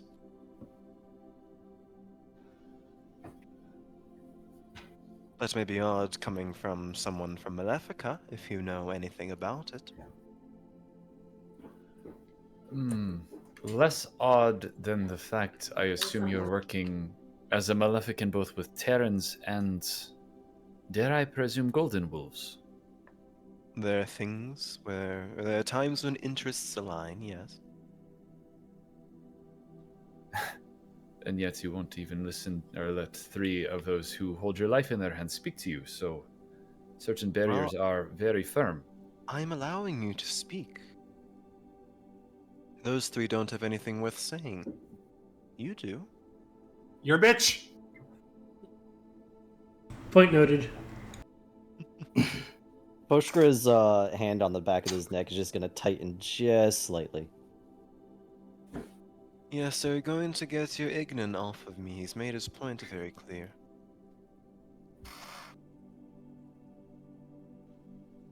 What changes if he's not here? You divulge the reasoning, the location, anything useful at all?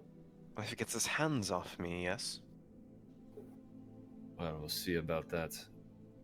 I'll divulge the Boshkra. location of them. Make the offer to you. It lets me leave with my life, and I'll tell you precisely where the charges are being stored. How was that? If you intend to be heroic and save people's lives. That'll give you a start. Seems insufficient, granted that you can run off and tell whoever you please. And how do you propose solving this situation?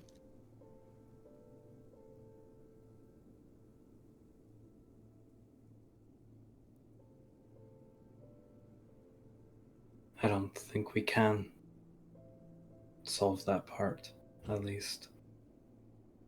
I can certainly make a promise to you. Look, I know you can't have that guarantee. But what I can offer in exchange is certain deals with Maleficans. We have no intentions of destroying this town. That is the Terran fault. You have stopped that, and in exchange you have 4 of those charges. The only thing Malefica wishes to do is, how do I say it, even the playing field in terms of the leaders of this realm.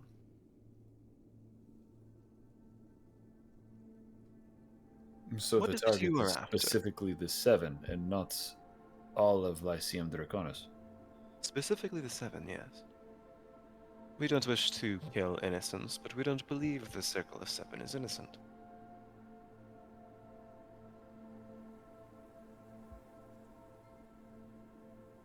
There may be some collateral, yes, but that is nothing compared to what will happen if a full war is launched. We are trying to stop war here. Do you understand that? Do you know what happened last time the Aurum Throne came by? Yes, and I think a vacuum of power would be just what they need to step in completely. You see, I do not disagree regarding the morals of the 7. In fact, I would... Well, we needn't go there, but... They're gone. What happens then? Starost steps in to lead the stained glass? Or Midas? For that is all who will be left. One of the 7 is not implicated in it that your Ignan friend might wish to hear. The Gergen Ulek, as she's called, will be conveniently missing when the charges detonate. She's, I after am all, unaware. she orchestrated the charges being delivered to the Terrans, which you've stopped. She'll be quite mad. I am aware. I spoke to her before coming here. Oh, so you can speak. I Who advise you knows? not to spend your efforts on wasted talents. He turns towards Fenton. Lands in the aura. Look, there must be something you're after. What is it?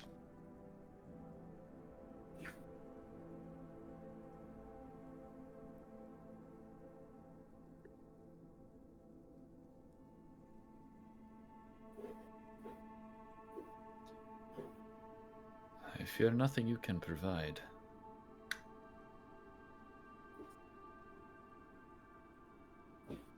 Define provide. There's much Malefica can. Anything an arcanist would want. Staves, staffs, cloaks.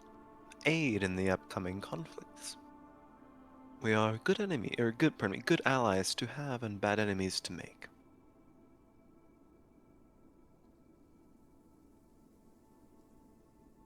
I will put in good word to Starrust, and he will, I'm sure, provide some benefits to you, should you step aside. He is a kind man at heart.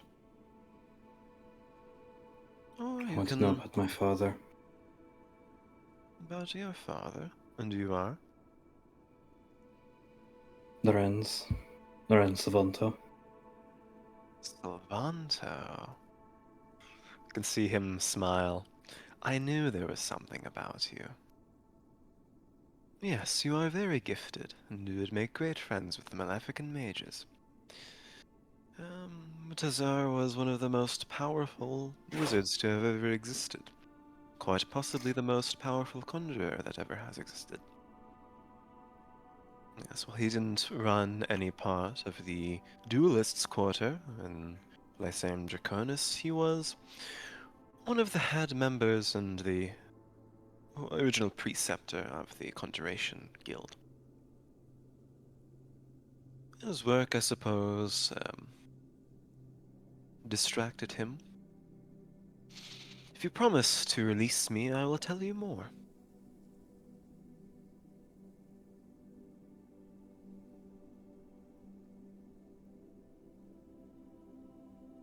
Still not letting go.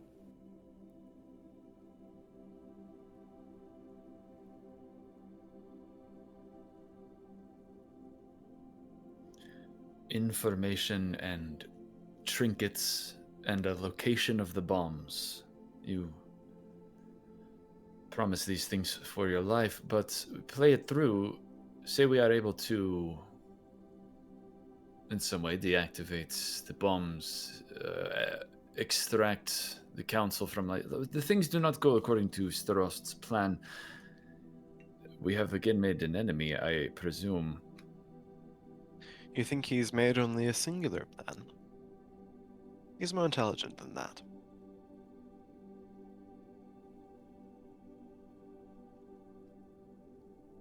Perhaps that I can convince him it would not be worth blowing up such powerful individuals. Is your life worth that much to him? In some ways. I'm an ally of his.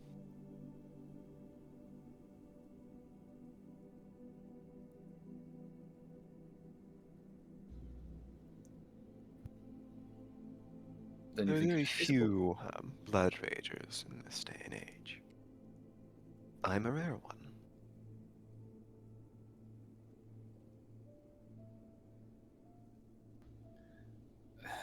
How sincere do I feel about this guy's... he's saying a lot of words. Roll me an insight check. Well, it's not Seems good. truthful.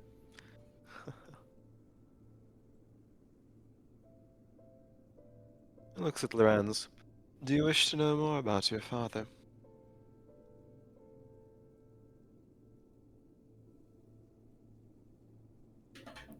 I do. It is that simple. As you said, Urkaka, the location of the charges, information about Lorenz's father, and Perhaps I will tell Staras that it is not worth detonating them. Let us start then with the location of the charges. Once that is secure, perhaps that will be enough for the Ignin to let you go, and then worst case scenario, you have a way of leaving in the blink of an eye. At least we have that much. We'll go from there. They're located within the Vault of Love, the Lyceum Draconis quarter here. They're And that is referred accessible from the Lyceum or from the underbelly? from the Lyceum itself. They were smuggled in. Ah. Foshka?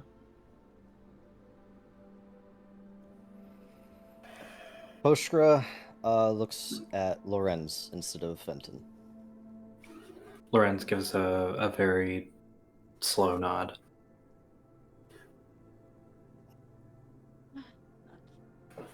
Your flames are cold. And Foshka just like pushes himself up by the hand that's on the Dragonborn's neck before letting go. You really think so? If you wish to put might behind your words, then I advise you to draw a circle around me, but I don't know if you know basic principles of geometry. You have Education not in learned the that honor of a very circle, well. so do not even speak of it. I don't want you to speak at all. Lorenz. He disregards Foshka entirely and brushes his cloak. If you expected me to attempt to flee, no. Malefica honors their words.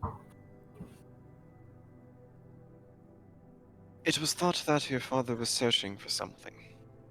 He's the one who developed interplanetary travel. Specifically, mimicking the powers of Jayla Desmond and his planeswalking adventures. He was the first mortal to do so, and developed the spells necessary to do so. Your Alpinal friend, who points to Leora, the Misty Step spell, he developed that.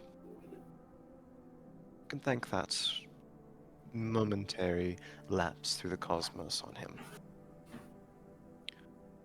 But it was said that he went insane.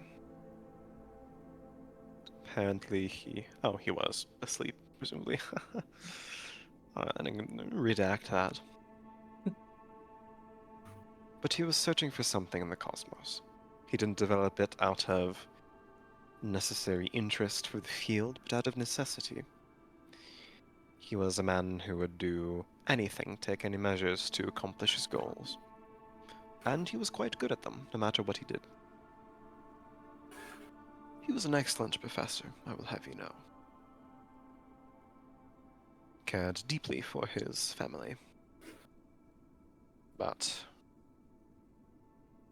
that fell apart, I suppose. I've heard the news about Algiz. So you're aware. I am aware, yes. He disappeared around 10 years ago. Nobody has seen him since.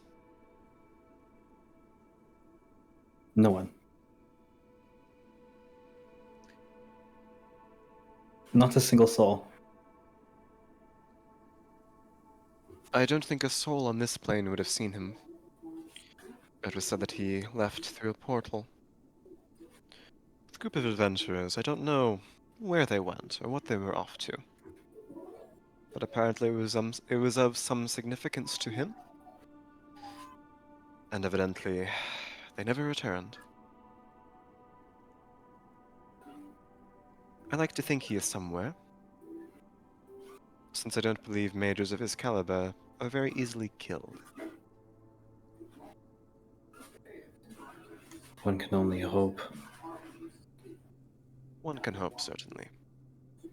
What is more interesting to you may be about his son, who has raised some eyebrows in the Malefican field. It is not that certain magical abilities are inherited, but it seems that a break of psyche can occur to the best of us.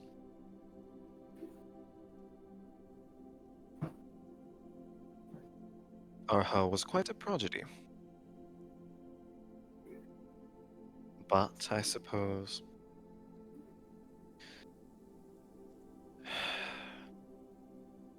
he suffered the inelegancies of being surrounded by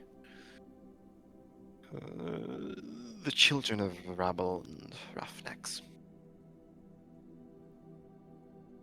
At some point, he snapped. Do you know how many were killed? No, I don't. They stopped counting at 200. What? I don't think it was intentional. There was a trial held. The arbiter of law in Estelheim, the Sola Van Hout, owns the judge, and he's the judge, jury, and executioner, I suppose. He commanded the. He didn't believe that Arho deserved death since he was suffering so greatly. And he was catatonic at that point, but he commanded the preceptor of abjuration to forge anti-magic chains to confine him to his house. It is known as the Demon House, deep in Estelheim.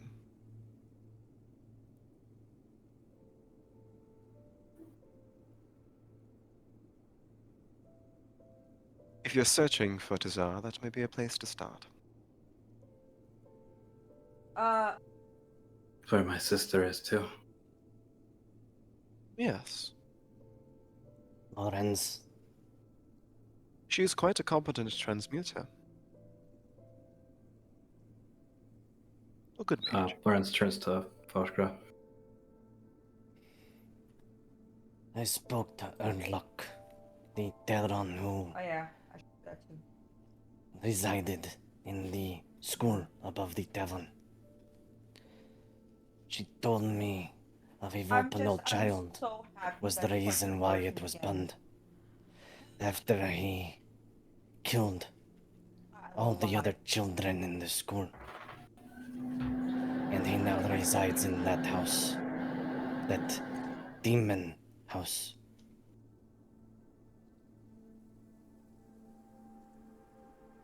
Is that what happened? Is that the incident you're referring to?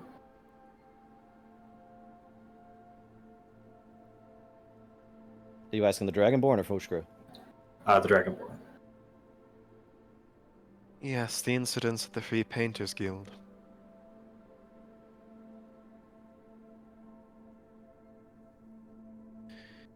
What may interest you is that the leader of the Painters Guild, who still lives to this day, was the one advocating for your brother. She said that he was suffering greatly.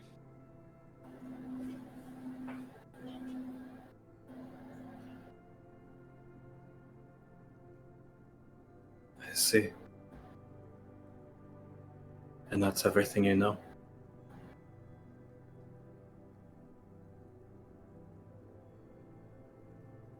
Zar was once an advisor for King Amadeus. That is where he spent his last 5 years. Palace of Stained Glass. Court Vizier.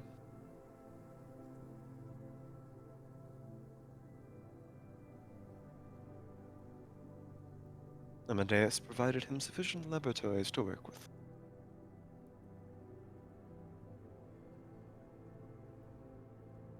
But he is a man of legacy. A man who defined errors of magic. You should be proud that you are of his lineage. Malefica welcomes you with open arms should you wish to join our cause. We'll provide you the training you need. I'll think about it. It would also be within our interests to help find your father. Staris will be here tomorrow. If you wish to speak with him, then I will put in word for you. When are the charges supposed to go off?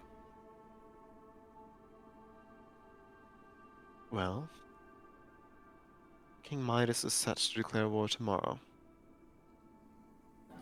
The day after, I suppose, is when they will convene. But I don't know the specifics. Depends on how quickly they meet.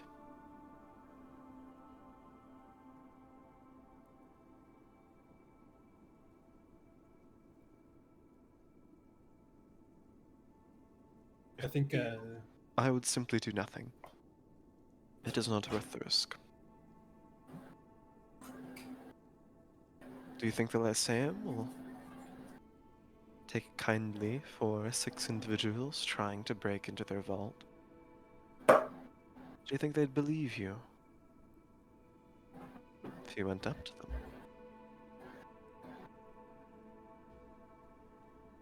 Speak to Starost.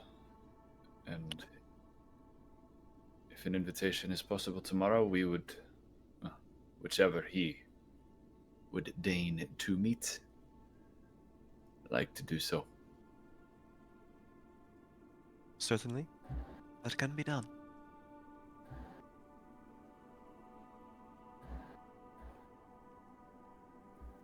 Have we come to an accord?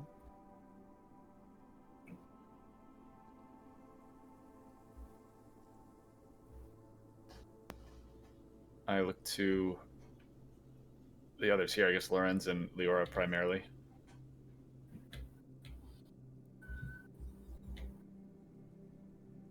I believe so.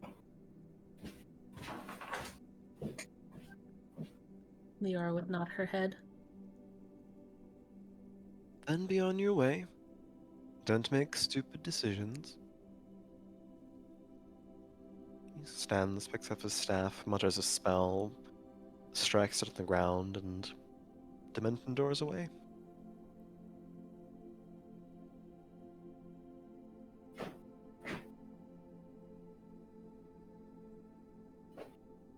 To our left with a steadily burning building. And 4 bags of bombs. And 4 bags of bombs, yes. That you should probably Shane and leave Reed the have area. gone and gotten.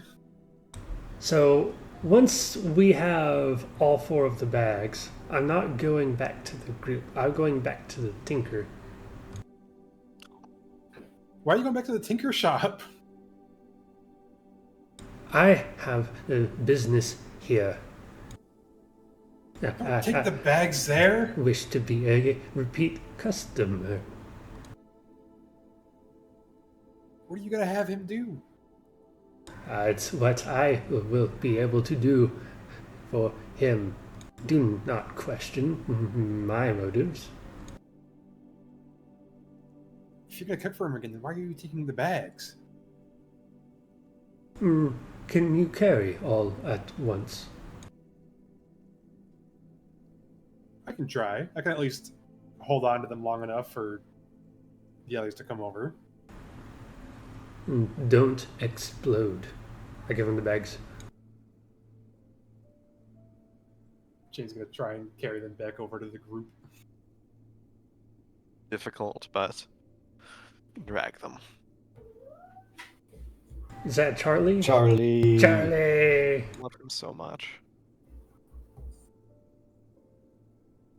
Alright. No, you don't need to mute. We like him. Okay. Alright. Charlie's invited to the meetup. I would die. It would be All right, worth you're it. allergic. Shane. Faint pattering of snow begins to descend. What are you doing? Shane drags the 3 bags over to the group. That'll help. Yes, and we should leave before anyone investigates the fire. Reed went back to the shop we stole Tinker's tools from. I don't know what he's doing, but he tried taking bombs there, and I convinced him to not take bombs there. Kosher's gonna walk over to Chain and just grab all 3 bags. You make me sound so much worse than I am. Thank you. Thank you.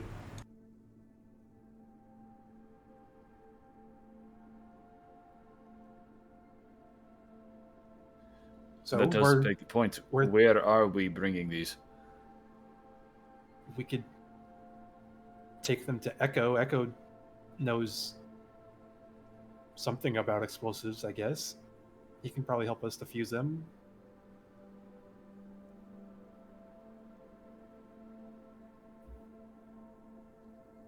What if we toss them over the side of the mountain? Then someone can just go grab them and bring them back. Well, what if they explode on the way down? That too.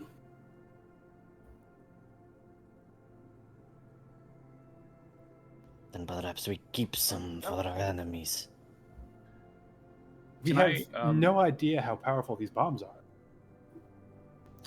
I would like to detect magic on the bags themselves. On the bags themselves, they're about the same, about the magic you'd expect of a bag of holding. There's nothing particularly magical about them. Okay. Have they been opened at this point? I've not opened them, no. Seems like a typical bag of holding, but perhaps we leave the rest to someone else.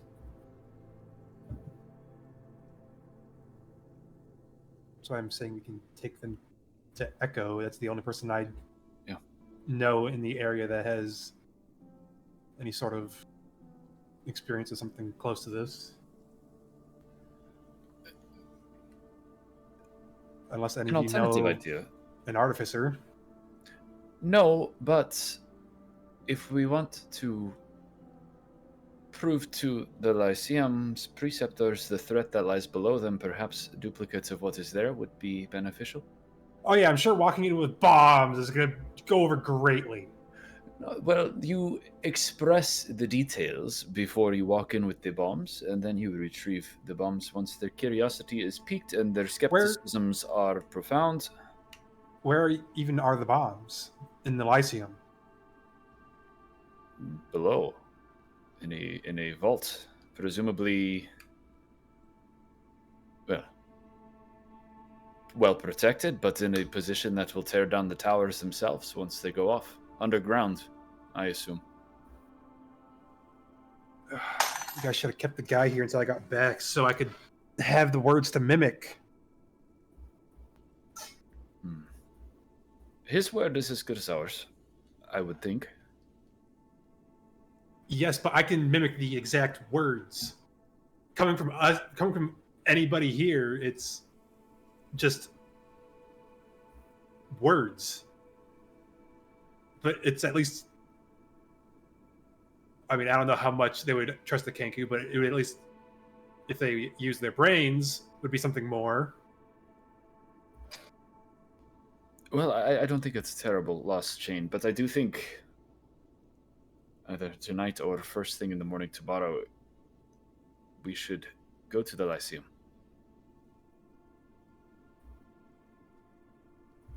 We need to figure out what we're doing with these bombs first. I'm not comfortable just walking into the building with the bombs.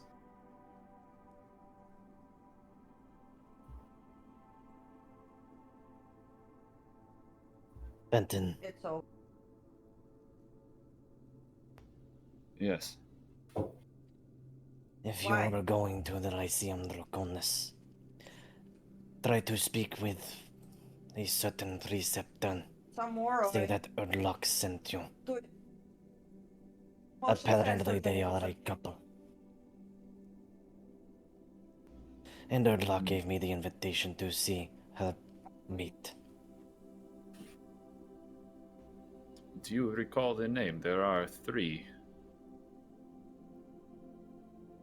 I didn't write it down. Everyone alive.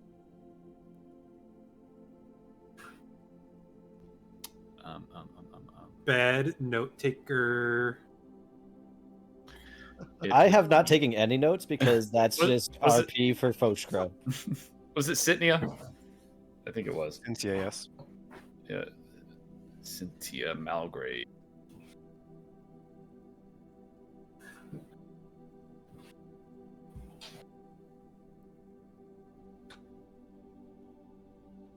What are you doing?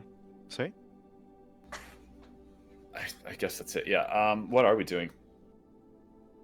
I think we should take the bombs to go get dismantled. What time is it? It's in the evening. 'Cause- Things are probably started to Don't- close up for the night. Yep. Don't forget, the Order of the Mockingjay wants these fucking bombs too. So So we should be on the move and leave no trace that we were here. yes, but we Oh, should sure, not looks take them over his- into. We should not take them into the Lyceum. We need to destroy these bombs in a way that's not going to blow up the entire mountain. Foshkro looks behind us at the burning building. As Fenton says, leave no sign.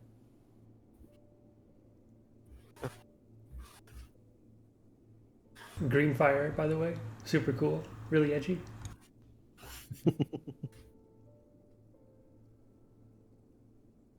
He doesn't say anything, he just looks at it. These bombs are capable of leveling mountains. Shane, I do think you are correct. They should not be active.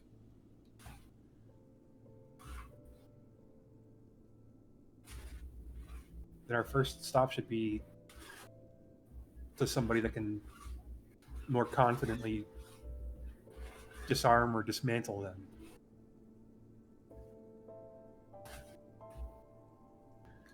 Perhaps, is Reed around? No, Reed went off to the shop that we stole from earlier. Perhaps if we find Reed, we should have whoever is holding the bags become invisible again. Shane, there is still a Kenku from the Order supposedly trailing you, is there not? I look around. Is there any sign? Reed? No, of the Reaper.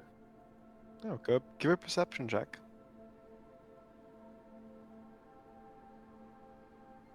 Can't seem to see anything now. Currently having a drink at a bar with Reed. Man, what the fuck is this bird doing? He's likely around somewhere. I don't see him right now, though, but that doesn't really mean anything because I haven't seen him the entire way up here. That is why you should be invisible again. And yes, sure, taking the bags to Echo is a fine start, at least to get some perhaps more experienced answers. But the deactivated bombs should go to the Lyceum. Once they're deactivated, sure, we can take them to the Lyceum, but not while they can actively blow up. All right. The rest of you, is that agreeable? I think so. It seems so.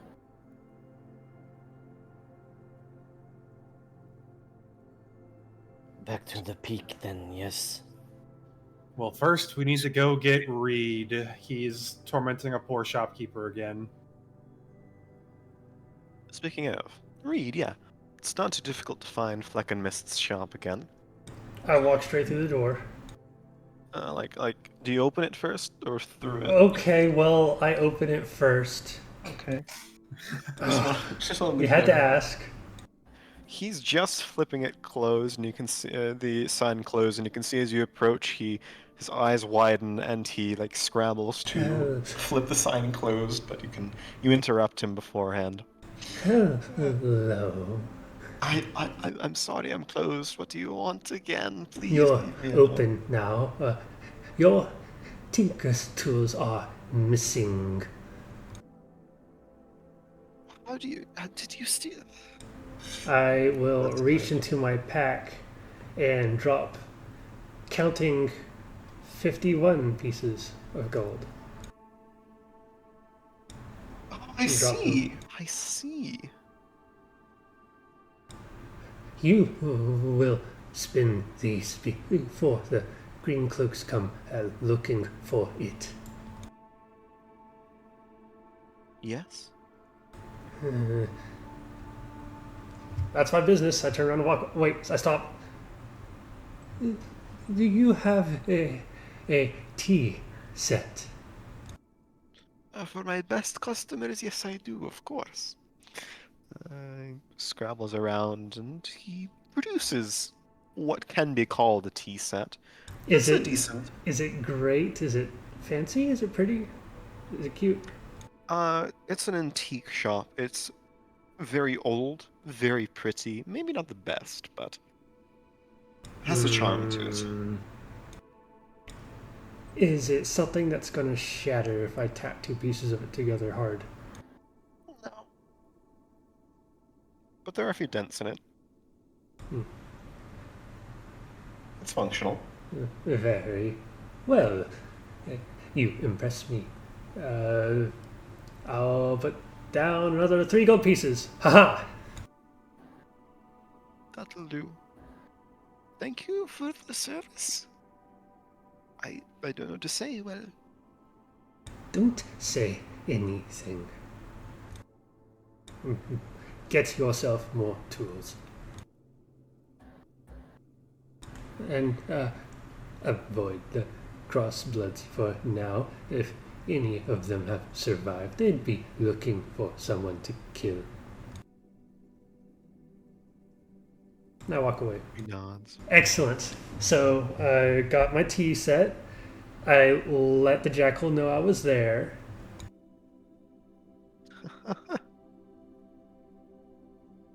And I will be on my merry way back towards the pillar of smoke.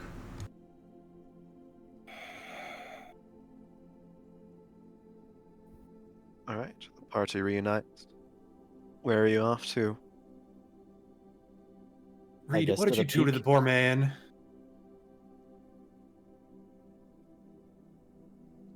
I acquired a tea set. Look. Ah, someone took good care of this before they gave it to me. Yes, it's very pretty, Reed. Can you make 2 people invisible again? Yes. Great. Me and Don't- Fosker then. Ask stupid questions. Me and Fosker need to be invisible. Why? Because we're carrying bags of bombs through the city. And we're taking them to get dismantled. Oh, are you still being followed? Hence the invisibility, perhaps. I will go ahead and cast invisibility on the both of you using one of my 3rd level spell slots. Chain is going to reset up a new Psychic Whispers connection with Fenton, Foskra, and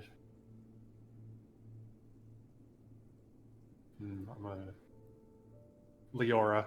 Never pick me. No, and I never will, to be quite Oh. honest. It's going to be up for 4 hours. But Not after everyone last said time. hi. This is impressive. All right. Where are you off to?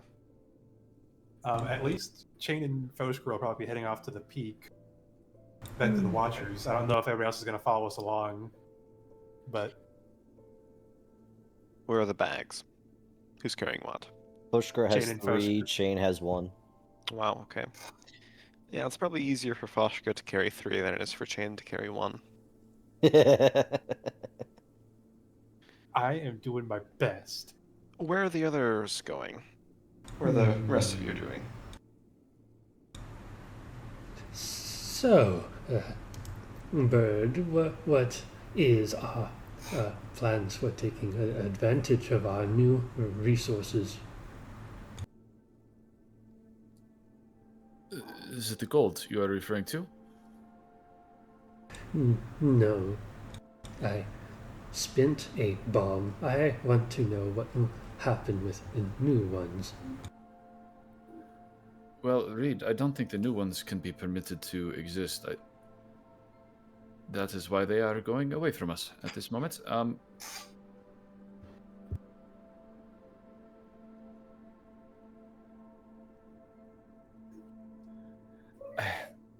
It is odd to me that this has become our responsibility, but I think it is our position now to attempt to warn Lyceum Draconis.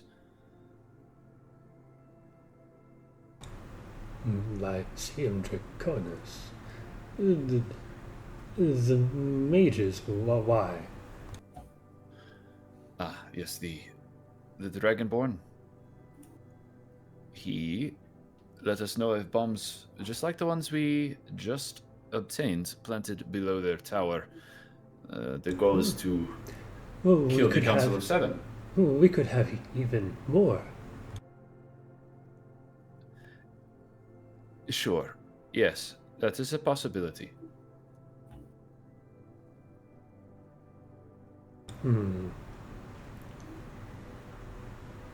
Instinct tells me these must be hidden. But I do see a certain value in informing the Council of Seven on the attempt and handing over the items. Informing the Lyceum preceptors at the very least, the council might be trickier. The council will be easy. One of them will want to talk to us and will inform the others. Reed, two of them are involved in the plot, and the rest are, well, I suppose as bloodthirsty as the rest. We will be speaking to Starost tomorrow, if our meeting gets arranged, as I discussed with the Dragonborn. So that is an option, yes. That is one of the preceptors? No, one of the councils, Starost of Malefica. The Arcano Sovereign. The mountain people. Yes, as long as you don't refer to Starost as such to his face, I think that is apt.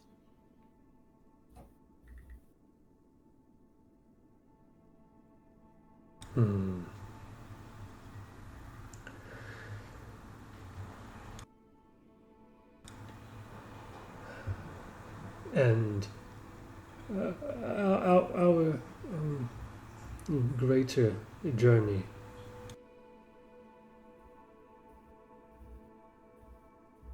We have 6 places of importance.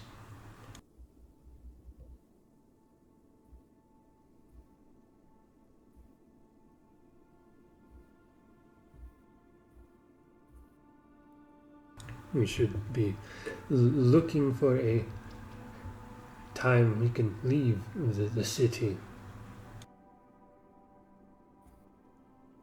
I am embarrassed to say I hadn't pondered those things, for the council is tied to at least 2, perhaps more, of those prophecies.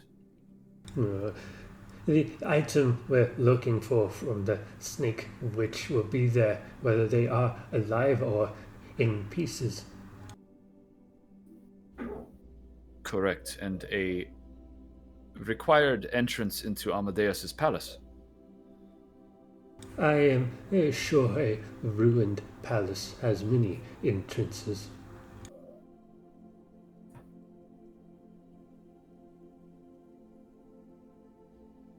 Okay, all right.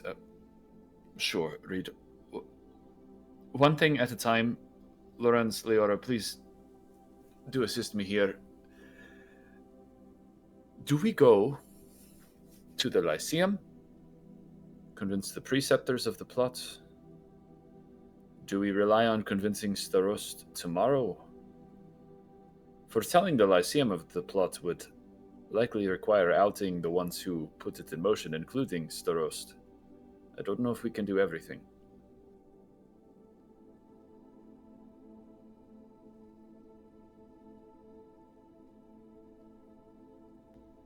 I And think the less people know, the less panic there would be. If it fails with the meeting, then we can go to the Lyceum.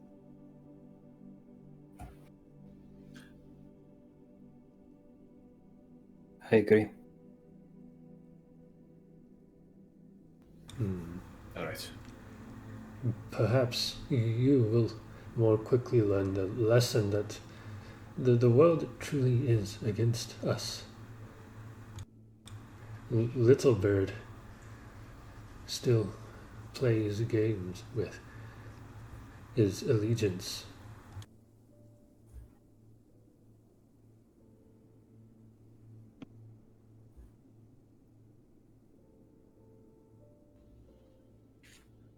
What do you suggest, Reed? We don't have to be involved at all.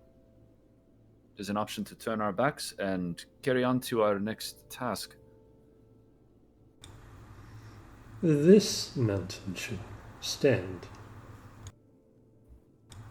I believe allowing the Council of Seven to fight back against the Aurum Throne. Use these devices.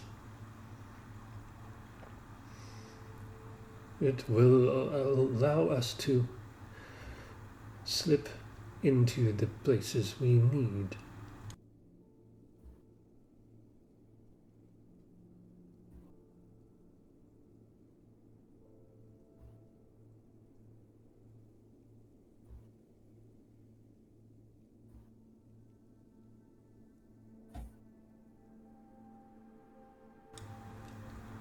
Why does the Aurum Throne fight?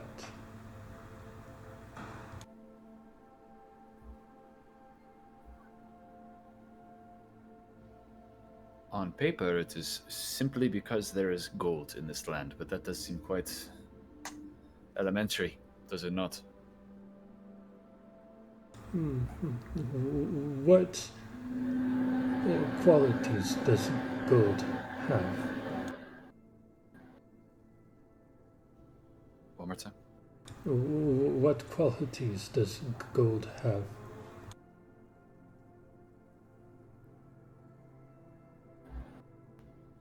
Are you speaking alchemically, or, I mean, it is currency? Riddle smile and nod. What can be done with it to change the world?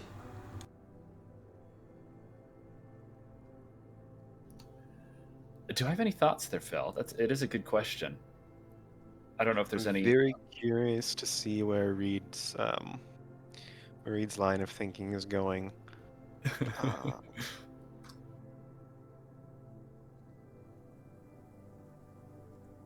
In terms of what it can do in the world, a lot. Gold is used in alchemy. It's used as spell components. It's used as just coat weapons, that kind of thing.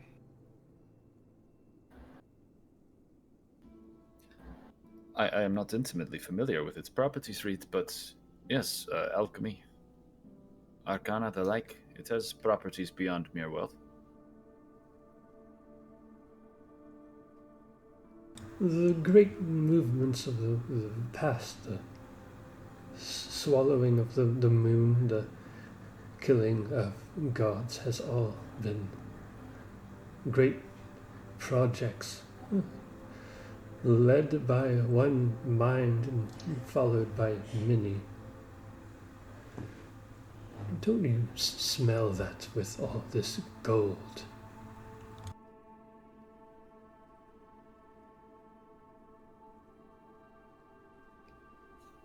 I do think you are wise to assume that Midas amasses it for a purpose beyond the gold itself.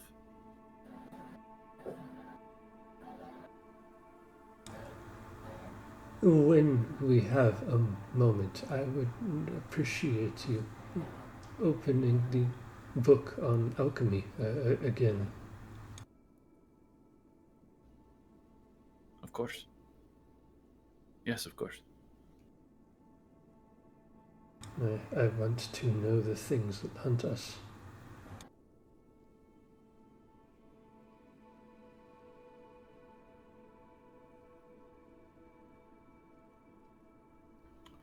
Should the Lyceum be standing this time tomorrow, there will be a wealth of information there as well. So, You would invite me into that library.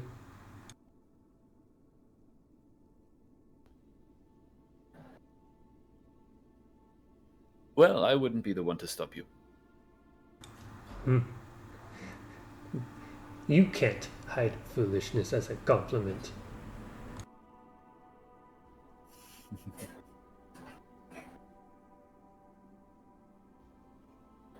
I want to psychic whispers to Chain. I assume. Where are we going? Are we walking as we're talking? I assume we should be going somewhere, and not standing near Good this burning question. building. Up to you. Where are you off to? Is Fenton following on the same path towards the peak that the two invisible party members are taking? I think it would be wise to stay at least in psychic whispers range of them. I think it would be wise, since we're bringing the bombs to Echo, to get off the mountain and go somewhere else.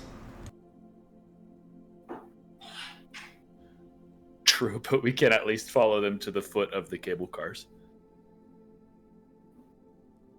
I just hope Chain remembers to tell Echo that there's a trap on the bags.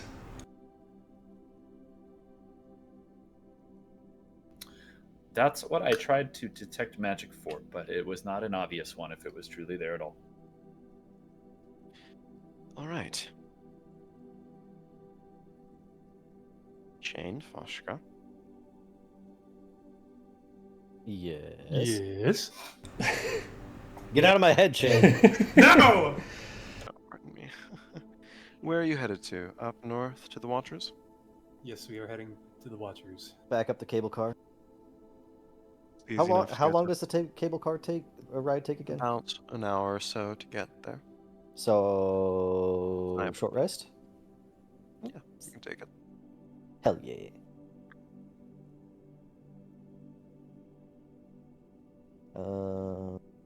I got 6 I was hit doing dice. All right.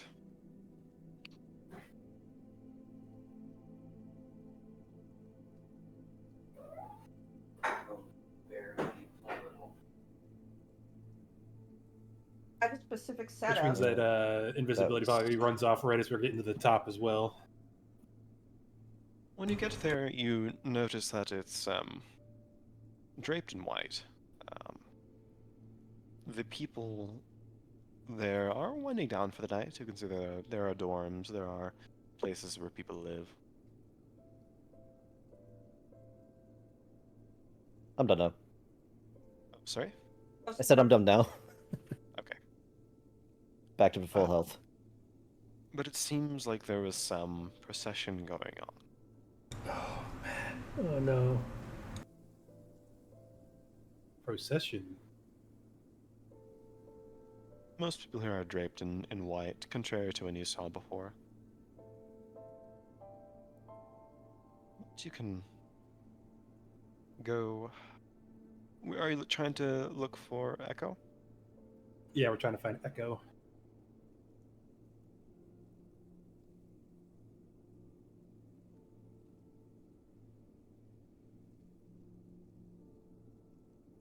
Not difficult to do. You know, the Northern Watchtower is where he kind of made his home. But you can eventually ask around, seek him, knock on his door. And he opens. You can see he's also dressed in this kind of white clothing. He seems a bit sullen, but his eyes light up. Oh, hello! Oh, come in, come in. It's cold. We're invisible. Oh, right. I'm so Well, sorry. invisibility only lasts an hour. It only lasts an hour. Oh, yeah. okay, so it wore off on the cable car ride. Yes. An Ignan and a Kinku appear on a cable car full of people. With bombs. Chain would happily go in at the invitation then. Foshkra will drop the 3 bags on the inside of the door. And then he's going to start walking away. Foshka, where are you going? I have something I need to do.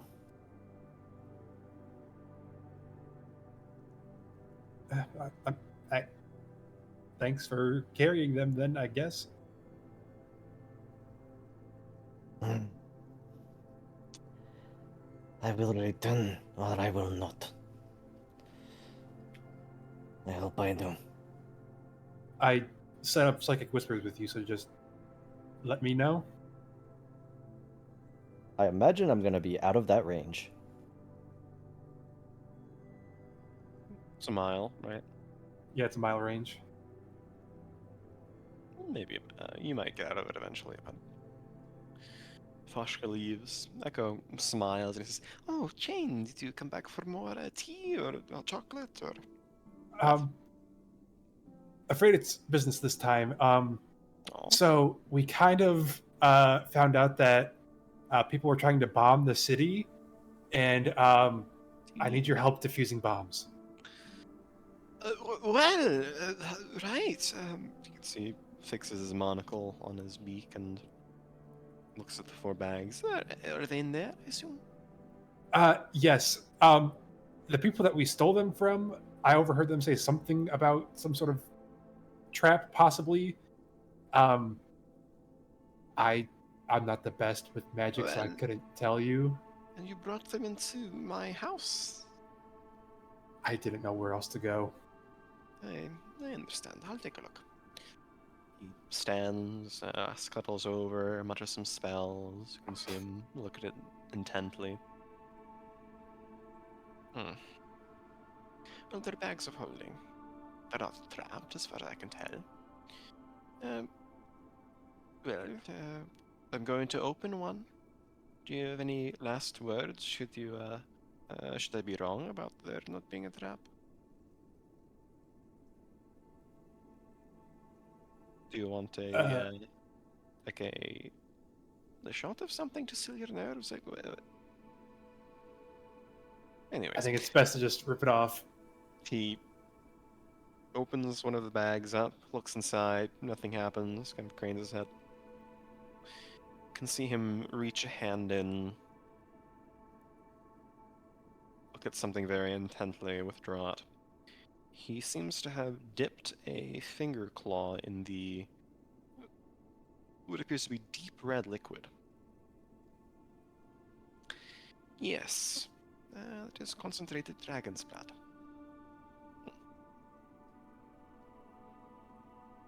Concentrate dragon's blood.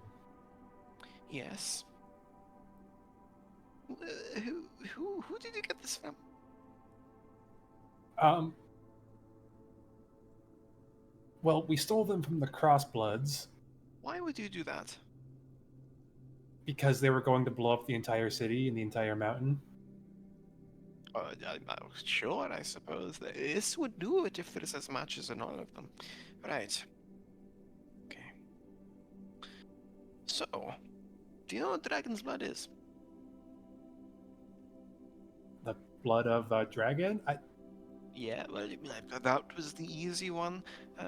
Essentially, it is a concentrated magical residue. If ignited using arcane sparks, then they explode. Mimes an explosion. Big explosions. You don't want to be nearby. Well, what do you want to do with them? Is there any way to make it so it won't explode? Yes. Requires some time, but usually it's just distilled or diluted and scattered about. It is only an issue if it gets very concentrated like it is now.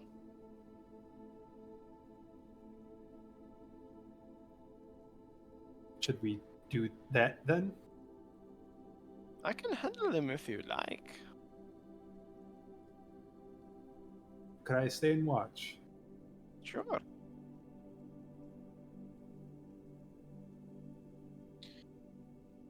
It might take some time, though. Has to be done very carefully. There's a spark, and things go. Explode, the mountain comes off, that kind of thing. Anyways. Well, I can't make any arcane sparks. So that's on you. Maybe no fire. All you just have to tell me. Smiles and he essentially go out and fetch some snow from up. Get the pot or something. Bring it in. Chain will go get some snow in a pot and bring it back. Make a strength This will check. take some time. It will take some time. What I will do is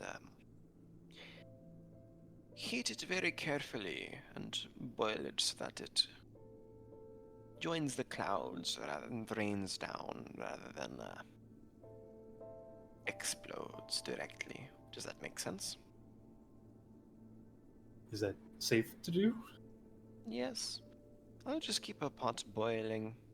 You'll have to go out, get some snow, fetch it, bring it here on occasion. I'll be adding a flagon or two of dragon's blood into the pot until it dissolves. I think that'll work then. It'll take the night, but Is Fenton and Leora still in Psychic no. Whispers range? No. Absolutely not. Then Chain will at least tell Foshkra. Not the bomb I was expecting, but Echo is confident that we can make it not a problem anymore. We'll probably take the night.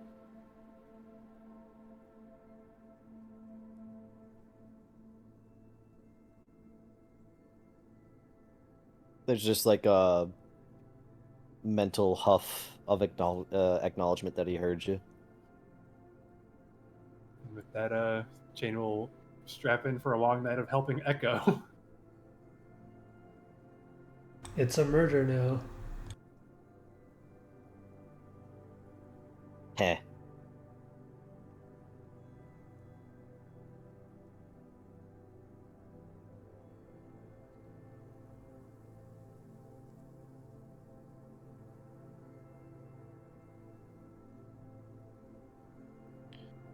Alright.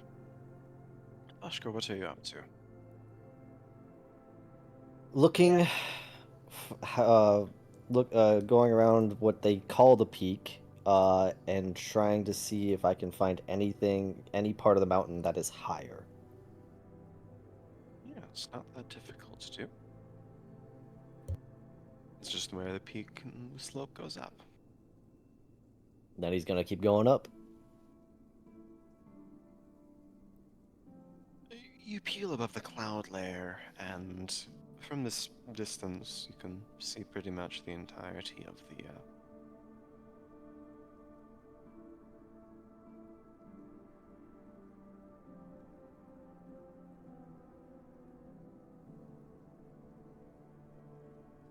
sorry. Yeah. You can see the entirety of the stained glass lands below you. You can see clusters of light where the night lamps are in the city of, Iris. Up on its pyramid, you can see castle of stained glass. You can see the shimmering sands, all dark and light.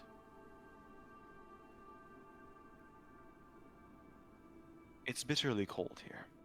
You can feel the chill seep into your veins, tensing your muscles.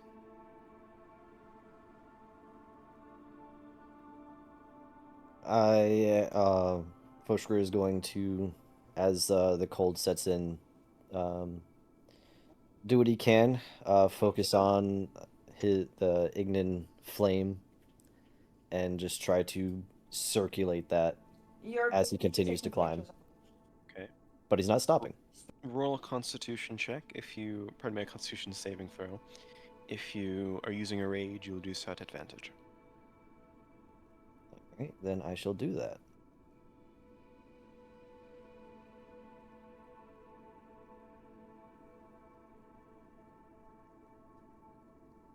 $24. Gritting your teeth, feeling the fire of your blood move through your veins. Guided by the starlight above, you can see the peak, some couple hundred or so feet above you. It's a matter of climbing at this point, and you don't know where. Your feet sink deep into snow, deeper in some places than others, using intuition of the surface to guide you, gripping, climbing, clawing your way up. At some point you have to scale vertical faces near vertical, having your hands grip on ice-cold stone, using the light of your own fire to guide you. Come up to a jagged face. Scaling away up, the wind whips by, you can feel it wrap around you, batter your body, as if it's challenging you, contesting you, daring you to continue. I'd like another Constitution saving throw. Do I need to spend another rage, or is this one still going? You can spend another rage if you'd like advantage, but otherwise it's a normal roll. It's not a short test. Nat 20. Good thing I did that. Feeling the heat of your heart pumping, the engine that keeps you going, beating hot fire through your body. Nearly scale it. This sheer cliff face. Actually, Good thing I'm using the climbing mobility of Beast Barbarian.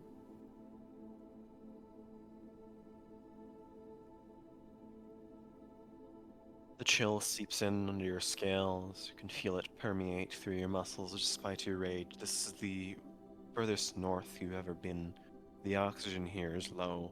You can feel your lungs screaming, crying out. But you continue. I'd like one more Constitution saving throw. Alright.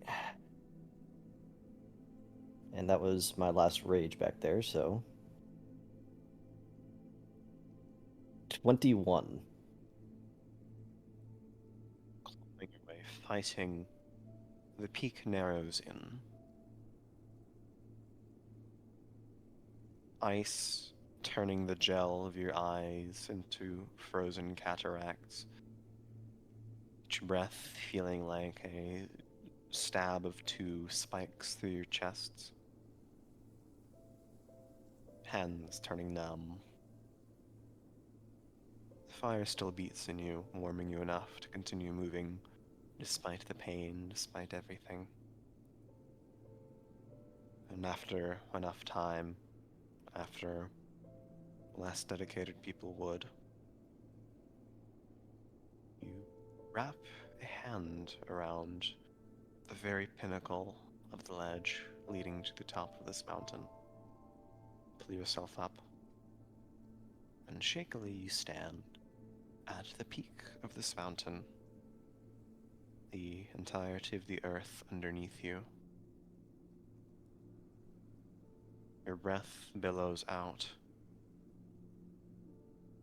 but it's as if the world takes a sigh, leans back.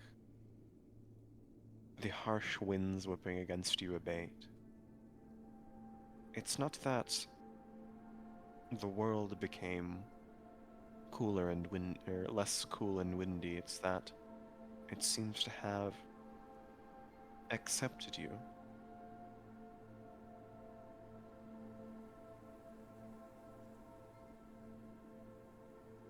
You still take a shit ton of cold damage, though. How many hit points do you have? I have 56 total. Okay, divide that by 4. Oof.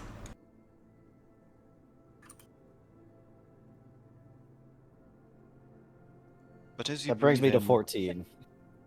As you breathe in, the wind itself seems to warm, caress you gently. It doesn't whip you, it passes over you, around you, through you. As if it's accepting you as one of their own.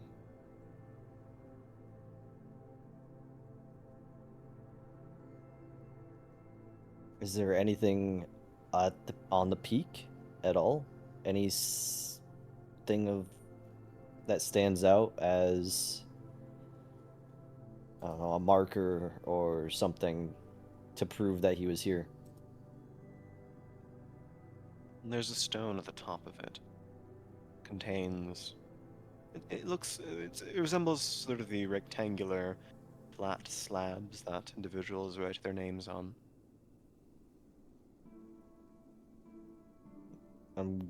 Pusher's gonna walk up to it. Running your hands on it, you can read many of the etchings. There are about a dozen names on it. Most, you can tell, are of Orin names.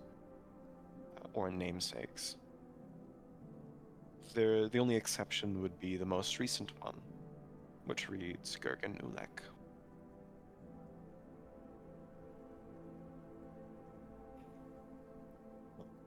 Pusher's gonna find a space and, as best he can in this biting cold, carve his full name Was that into the bumpy? slab as well.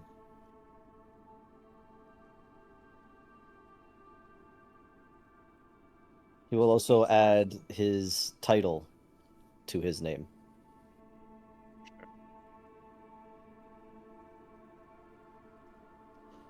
And once that is done, he's going to stand straight, the wind whipping around him, blowing his braids and all the decorations within.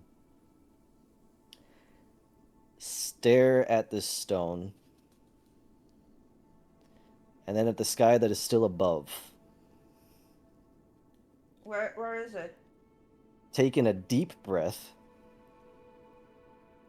and just scream from the peak.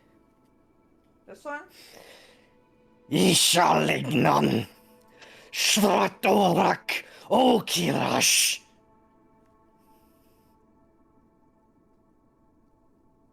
And he says that over and over and over until his lungs are too cold to draw on a breath to properly shout again. You feel something shift in you. The winds have accepted you as their own, as well as the racial spell casting you get for being an Ignan. You may also cast the spells that the Orins get. Oh shit. Oh shit. Either of the spells to choose from.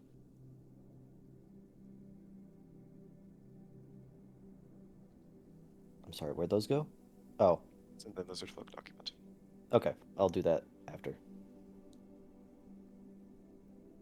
But I still get have the all of same them or amount just of- a couple of them? You still get the same amount of slots, but you learn all of the spells you would as an Orin of your level. I don't have slots. It just says once per day.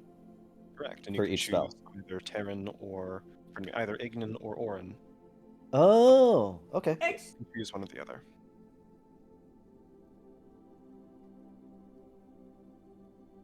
Oh. After having this moment and having this feeling of the wind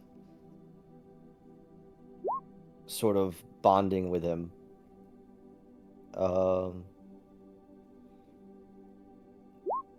well, the adrenaline, the rage, it's all starting to fade a bit, and the cold starts setting in more. At which point, Fusher's going to decide that it is possibly the best idea for him to start his descent. Hope that he can make it back. The cold doesn't hurt you as much as on the way back. And you make it down without issue. How long did that take? The same amount of time. Well, I mean, like, since he left Chain. Like, how much like time has passed? 3 hours or so. So Chain is still with Echo.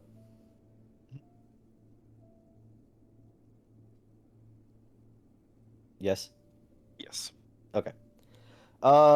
Yeah, so once he makes his descent, Fostra is going to just head back towards where he left Chain. Not gonna knock. He's just gonna push the door open. Probably looking very frosted. You can see the two of them around a pot boiling something. Red smoke leads north to the chimney.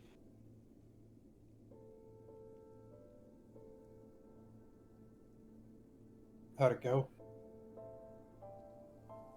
Return. That's good. And then Fostra is immediately just going to flop on the ground. Exhausted. Oh shit. Chain's gonna go at least. Did he at least come in like all the way before crashing, or is he just standing in the open doorway? I mean, he took I would imagine he probably took a step or two forward. Did he close the door behind him? Nope. Chain's gonna try and drag Foskra out of the way so he can at least close the door. I would love there to be a strength check for this. It's not too difficult to do. Okay.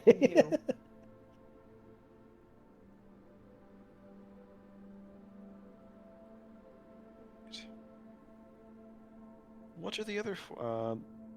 Yes, other four of you doing? This will keep you here for another few hours, but... Fenton, Leora, Lorenz, Reed. Heading to Lyceum Draconis? I imagine I don't so. know. Yeah, well, so we're meeting with Starost supposedly at some point in the morning. But trying to convince Lyceum Draconis now is probably smart because of the uncertain time frame rather than just going and sleeping.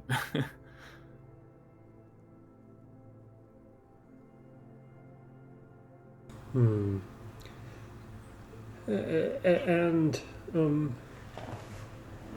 how will the convincing go?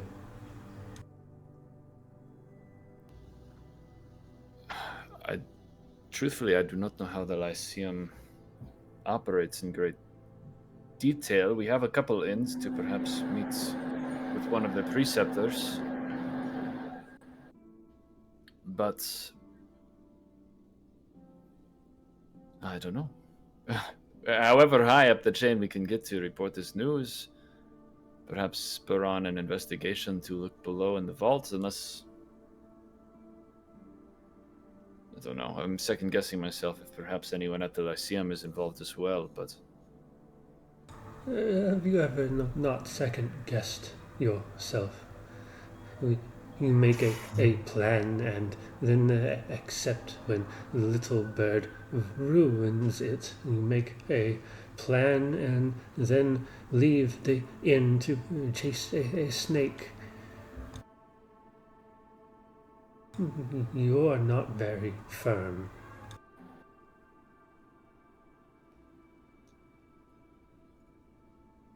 Well, I don't fancy myself a leader, but here I am making plans again, so...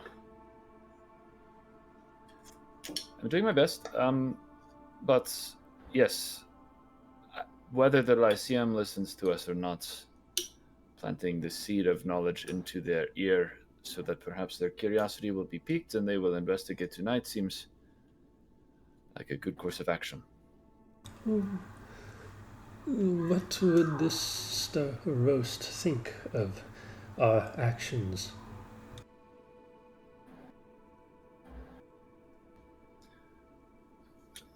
It would be wise to avoid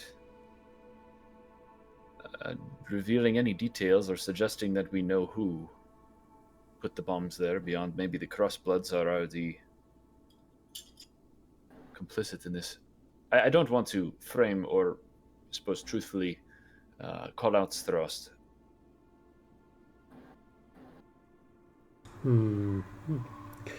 Maybe cunning.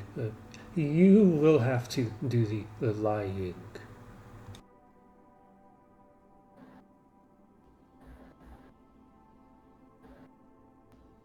Yes, I can try. I intend to mostly speak truths. They are truths that the Lyceum deserves to know. And when they use a spell that will force you to speak only truths.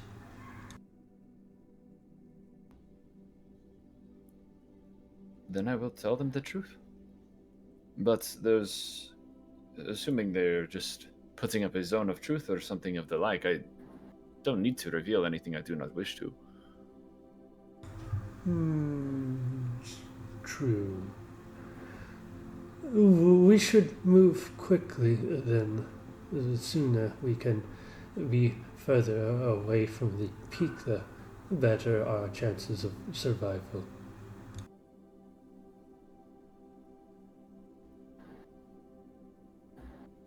Agreed?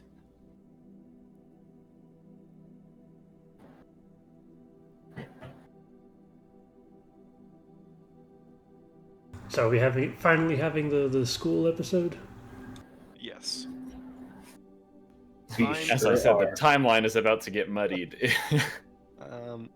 I'm going to say that, for the sake of things, and for the timeline to make sense, all of this happened like an hour or two earlier, and by the time Chain and Foshker comes back, it is just late in the evening. Not, 3 a.m. If that's okay with everyone. So Draxus was staring down the sunset at the peak. Yeah. So, I mean, we will have to retcon a bit of the sending, because I think if we're going to Lyceum Draconis, studying is probably not our first step, but requesting an audience with Sitnia would definitely be. I mean, unless you piss them off, you can always study as much as you want. Yeah, all the studying that we did will get done while we're at Estelheim if the tower still stands at this time tomorrow. But getting an audience with Sitnia as quickly as possible. Something was said about using a bomb to get an audience. Chain would have asked Echo if he could keep like a flask of the dragon's blood. Echo would say no. Oh, okay. Chain was going to try and use that as like evidence. Is Foshker there long enough to get a log? If you wanted to convince them of evidence, that would... Echo thought you would... Well, Fel thought you were keeping it for yourself, but explaining to Echo that it would be for evidence would reluctantly allow him to give you a flask of it, yeah. Chain would try and specify like not enough that would actually cause significant damage, just enough that would... Congratulations, you rolled a persuasion check against the DM. Huzzah! So now what you do is you use it to make super gunpowder for the recovered firearm from the one gunslinger wolf.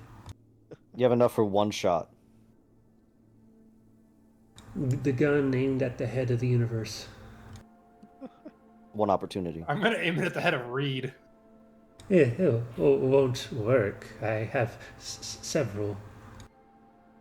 Oh my god. Okay. Anyways. Spritz. What? I'm going to briefly go over what happened in the sending channel to bring up to speed. Which will be the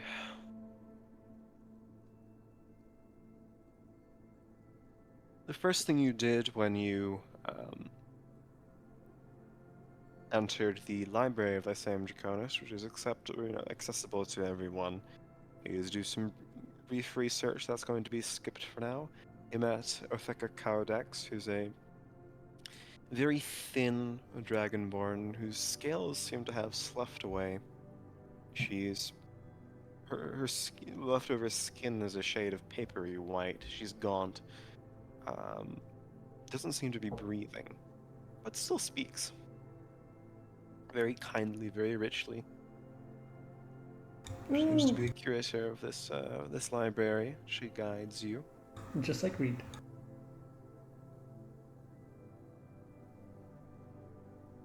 Scroll. Soon you request a meeting with Cynthia, and that's less difficult to do now that you have word from Erdlock. The meeting with Cynthia takes place, in which she explains to you the Lyceum Draconis, what's generally going on here.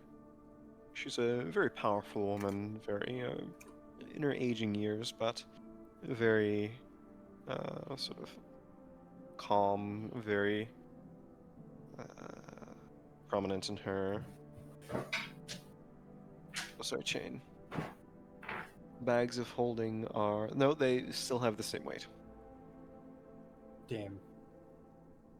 So they're not like useful bags of holding. They're not heavy. You're just weak. The Ooh.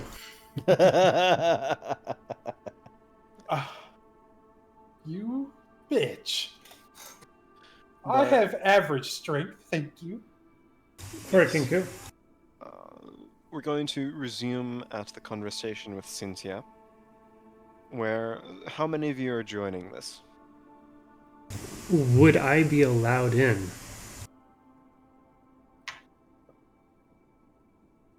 Would Reed conduct himself in a very clean, very polished environment? Even I know the answer to that. Hey! No, that's kind of my thing. Take him down to the kennel. No, shut up. I hope Jen brought the clicker. No. Yeah, I don't think Reed would not. Well, he's a knoll too, so we have to consider that.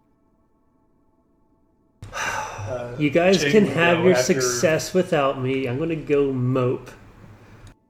Jane would go after filling the rest of the party in on everything he learned with Echo. Yeah. Obviously, the Vrens will be there. As will Leora. Yep. I mean, if Reed has an interest in being there, I mean, Fenton would try to petition for the null, but if that's a deal breaker, Reed can hang outside. I guess Foster will tag along to be the inn. No, But also he gnolls wanted to allowed. look. But also he wanted to look at the paintings.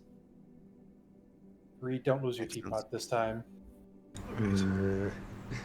Yeah. Cynthia Is this in the morning, by the way? This is the evening. Oh, evening. No, this okay. is we're up late. We're still on the same round day. Okay. Clock a little bit, yeah. You can to see make this happen. Sort of 5-portioned chamber of her office. And she sits near the fireplace. Yes, of course. What is it you wish to speak to me about?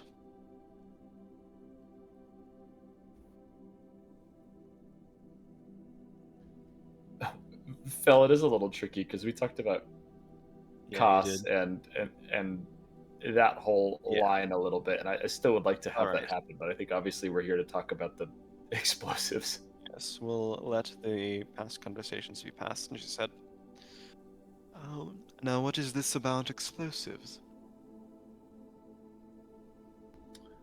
It has come to our attention that there are currently, well, I don't know the quantity, an immense amount of dragon's blood that has been smuggled into the vault below this tower. Vault? Well, it isn't below this tower, it is in this tower. All the more reason then. I suppose I made some assumptions, but it is a charge that is intended to detonate while the Council of Seven is meeting in this very place. Do you come with proof? Jane would walk forward and pull out probably like a tiny vial of the dragon's blood, and then also one of the bags that the dragon's blood was in. She inspects it, looks at it. You do understand the level of accusation that's being made. The vault of this establishment is one of the most highly guarded locations in all of the stained glass lands. It requires all 3 preceptors to open. Oh, pardon. It requires 2 of the 3 preceptors to open. You have mine. I can contact one of the others if you'd like. Do an I mean, I inspection. think that would be wise. Of course, we haven't seen what is in there with our own eyes, but do you know when the vault was most recently opened? And for what reason? It opens once per year. Well, we open it once per year to place highly valuable goods inside. Take things out if necessary. Now, I don't know anything about it, but if someone either stole keys, which is highly improbable, or the other 2 preceptors are in cahoots with each other, then that would explain it. So if those 2 acted of their own accord, I don't want to level any accusations, but just to consider if those 2 are aware of what is inside of the vault.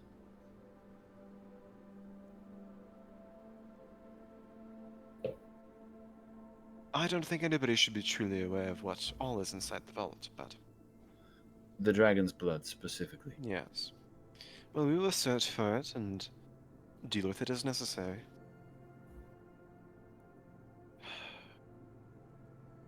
And I said earlier that there was something left for... let me see. Just glance at the conversation quickly.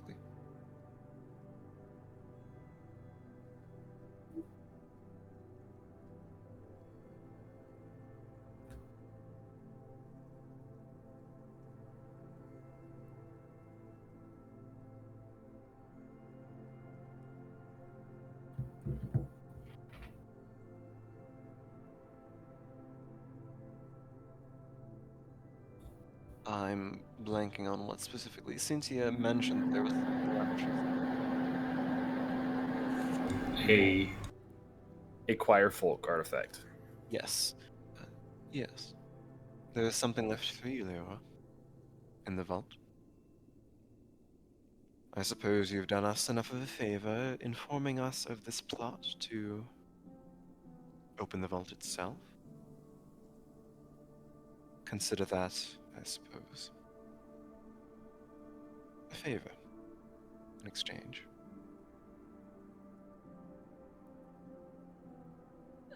Something left in there for me. Thank you. Do you know who it's from? Lord Sinai. He likes to store some of his more precious materials here.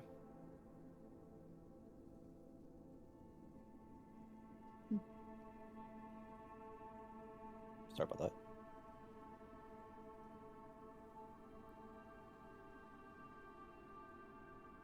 Right. Thank you.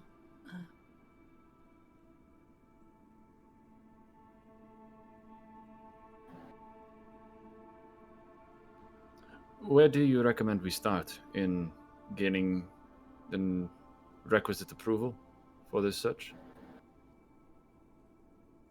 Well, I originally suggested you speak with either of the other 2 preceptors. But I can make things easier for you by sending them a little message indicating that they may have reason to speak with you.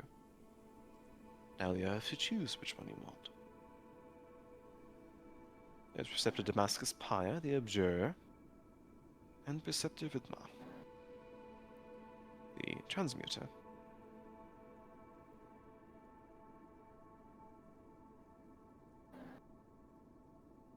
You'll have to convince one, but I suppose that won't be difficult.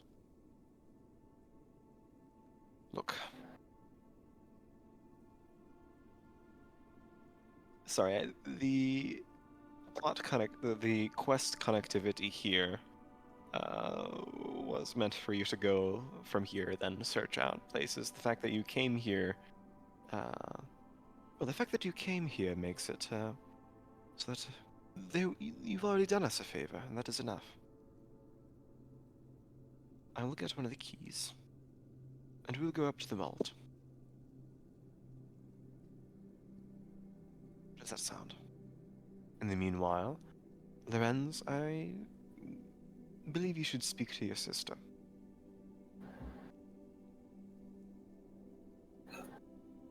She is here now. Yes.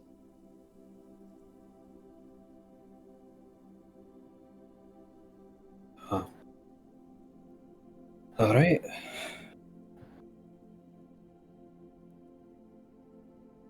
Well, stay here. I will send Nuclara up to you. I will chase down one of my two wonderful colleagues and sense some dry bitterness in her voice.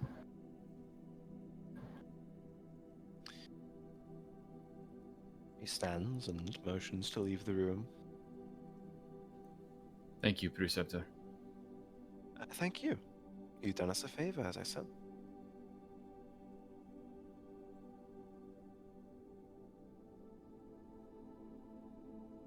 The This door is- shuts, and you can see the 5 different fireplaces burning with their respective elements. This is going too well. This is too smooth. Well, we did do things out of order. Fel, what's going on?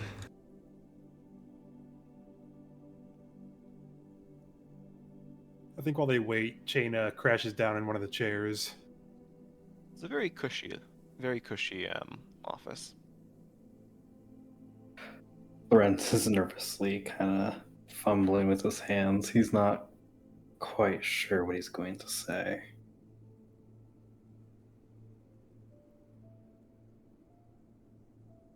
About 5-10 minutes after Cynthia leaves, there's a knock on the door and a very brisk entrance of a woman wearing very elegant emerald gold cowls. Not the same shade as the green cloaks, but the gold is in sort of a fine trim around it, weaving different sigils around it. A female Vulpanal, sort of on the taller side, thin, has a haggard look around her. Her face has lines in it for someone far older than how she seems to be. There are bags under her eyes. Her eyes are strict, is the best way you can call them. Very pointedly set, very intent. But have a sort of kind strength behind them. She seems gaunt and haunted, though, in some way. But she shuts the door behind. Her mouth kind of open, closes.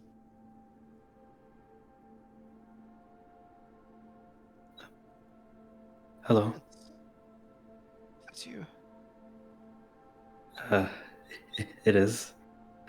Yes. Smiles, walks forward, and wraps you in a hug.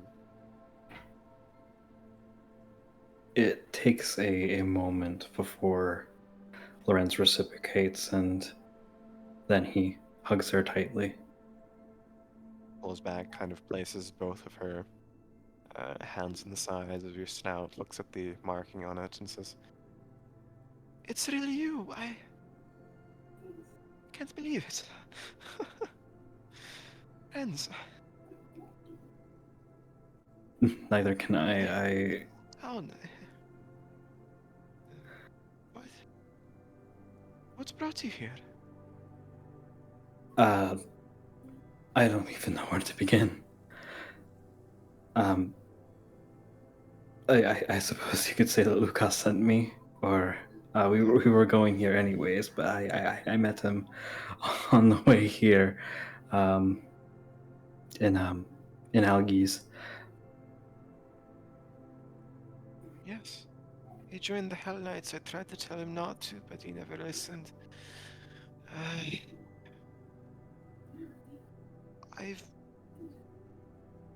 We've all been trying to find you. Ilara. Me. I think your other brother gave up, but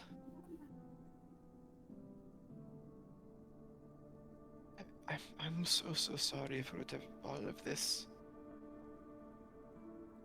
I don't know. It's not your fault.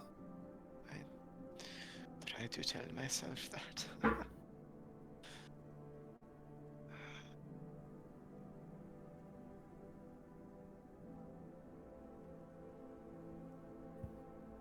Stars, they never guided any of us to you. It's as if they wanted to keep us away from you. All other methods failed, but you ended up here.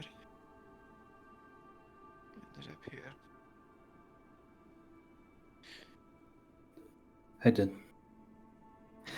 I didn't even know I had a family until just recently. And we love you in all of our strange ways, but come on, you look good. You seem to be part of a traveling group. You've been successful. What have you been up to? I don't even know where to begin catching up.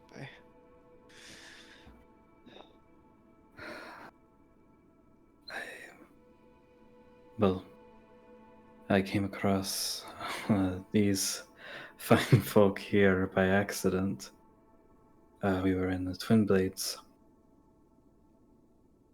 and Star fell.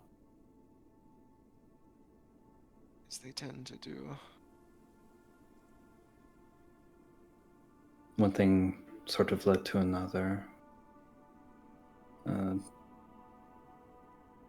I think we're all bound together for a reason.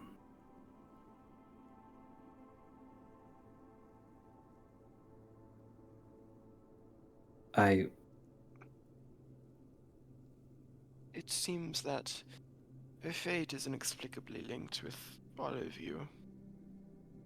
I don't know why. I don't know what my part in is, but look, I've been studying as much as I can as part of the Lyceum.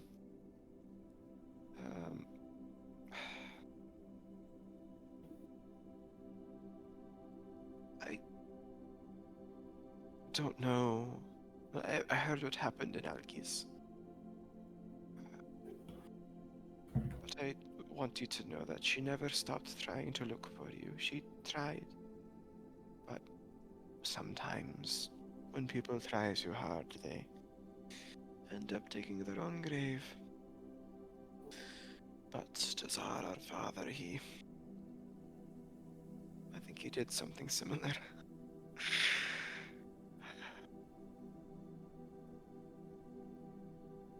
You know you have a twin, yes? Arho. I'm aware. I've heard. Take care for him. He's bedridden. Doesn't speak at all these days.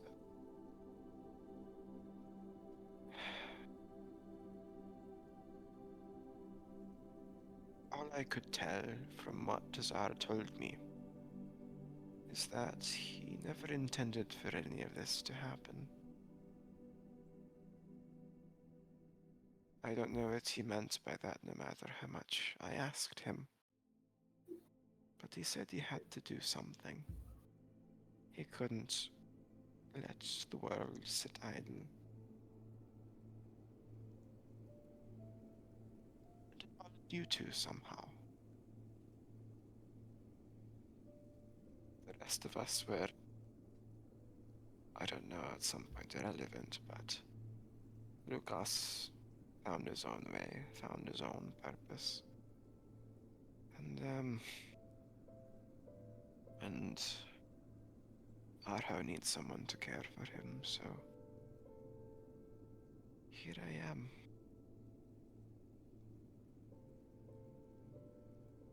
Here I am too. I heard that Lucas didn't really get along with him. Lucas needed someone to blame for his father leaving and mother going insane.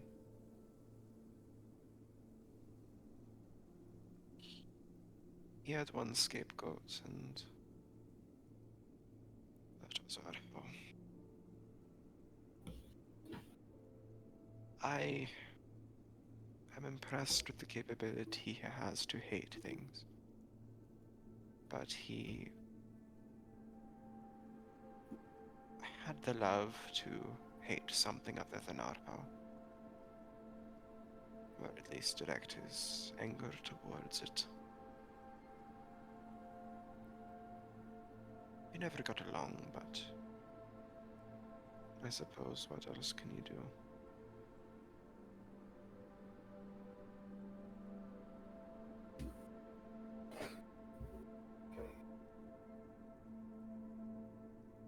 Do you wish to speak to Arho? Do you wish to see him? I do. I really do.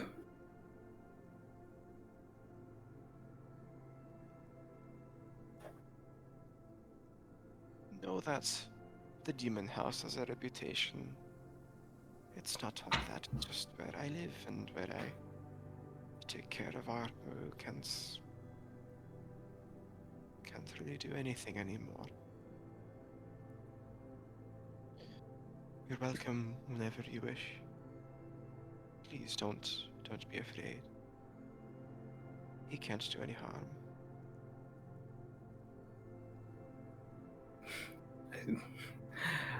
I think I would have been some weeks ago, but now there's not a lot left to fear, I suppose. I just want to know, and I have so many questions, and I don't even know where to start, and all of it feels happy and sad and bitter. I can take you to him now if you would like. But I don't know how much he can tolerate. He breaks down if he's spoken to for too long.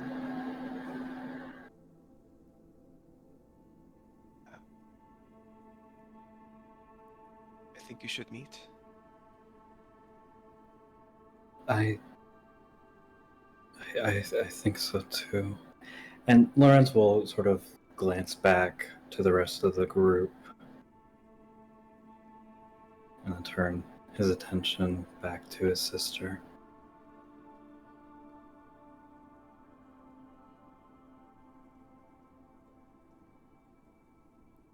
You can come. But just don't overwhelm him with questions, okay?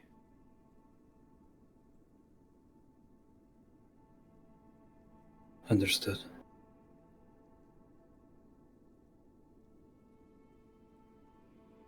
Gather round in a circle.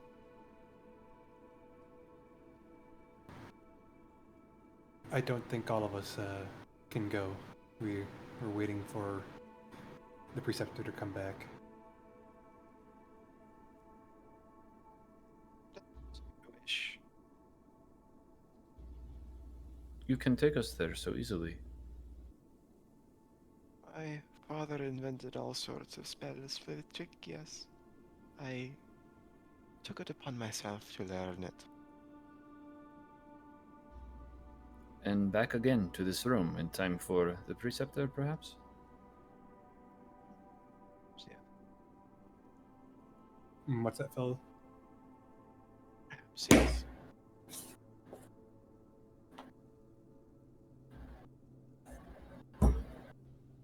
Did you just kill Charlie? I would. No, it's every little movement I make on this table. It just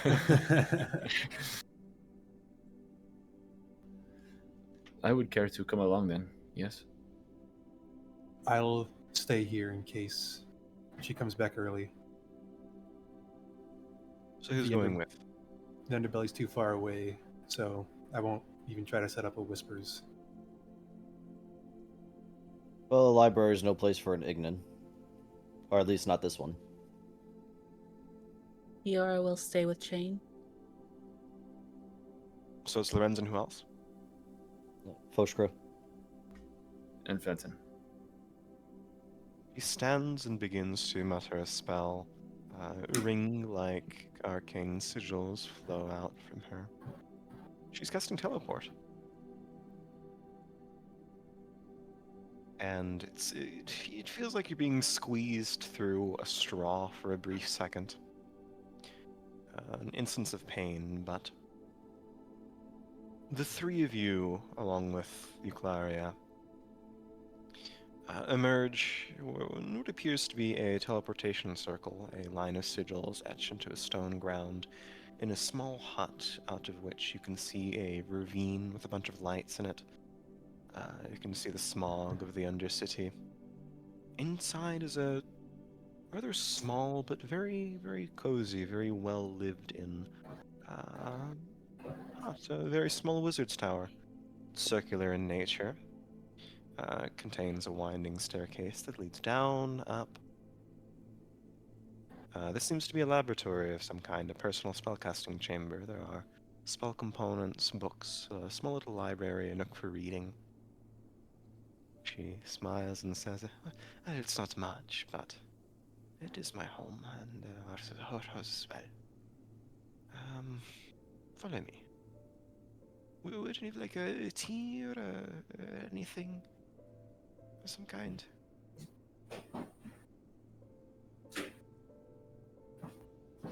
That would be lovely.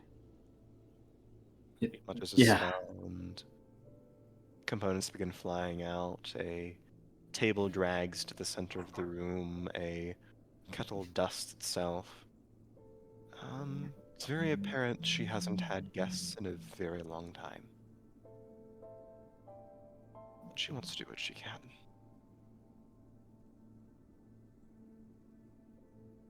Eventually, she leads you up to the second floor. Not the second floor, but the floor above the teleportation circle. It leads to a small hallway that's divided into a left and a right room. Seems to be two doors leading in one direction and the other. Living chambers, living quarters, perhaps. She gestures for you to come over to one of the doors. Kind of tentatively gives it a knock. Opens it and says, Arho, we have guests. Gestures for you to come in. And Lorenz will gently walk in.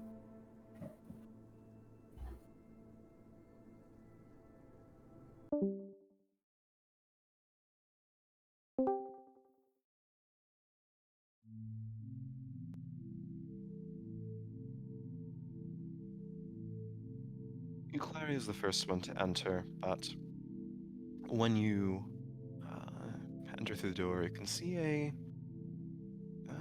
semicircular room, on one side of which is a bed that lies at a light slant. Seems vacant, but it's covered in very well-kept, clean white pillows. It all seems very clean, very well taken care of. But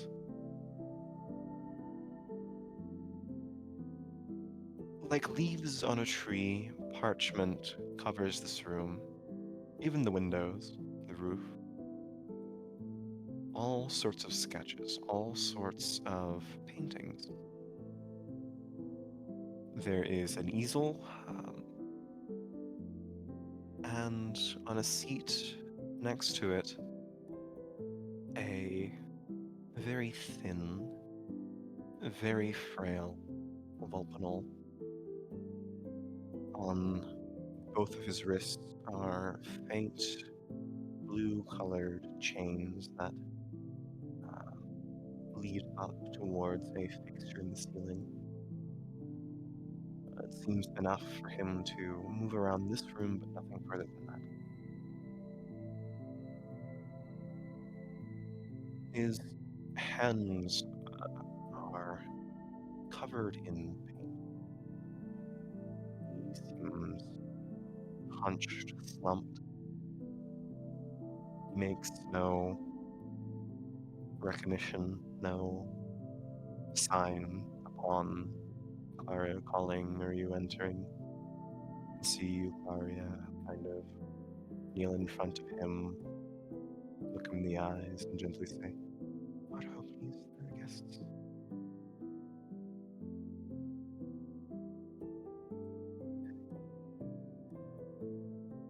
To them, go down. He smiles, slowly fades. She stands, pats him on the shoulder.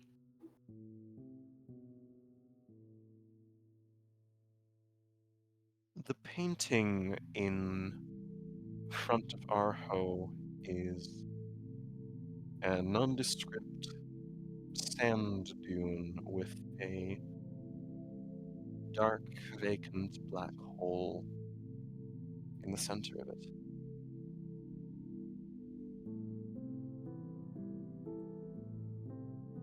Lorenz is gonna step forward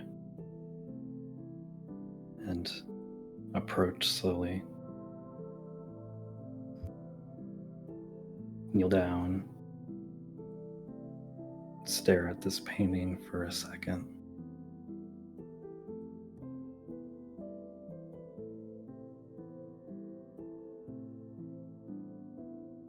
And he turns to Arho.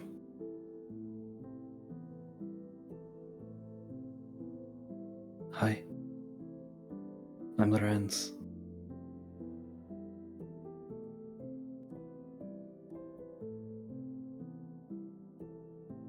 Two passes.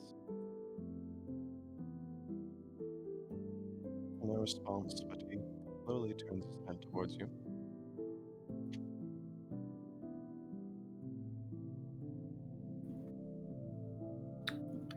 Yeah, you're cutting out a little bit there.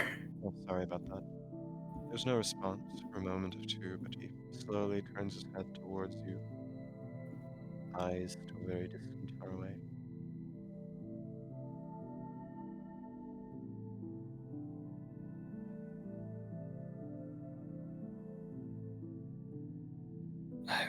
I don't know what to say. I don't even know what to ask.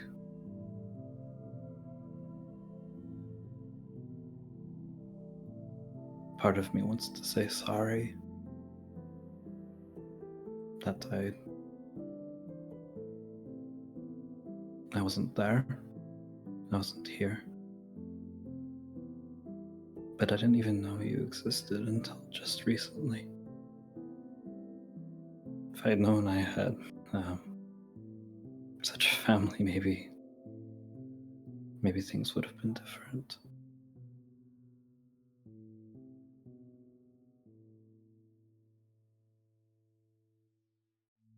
His eyes slowly begin to refocus, kind of come to rest on you. You can see his breathing kind of hitch, become active rather than just passive.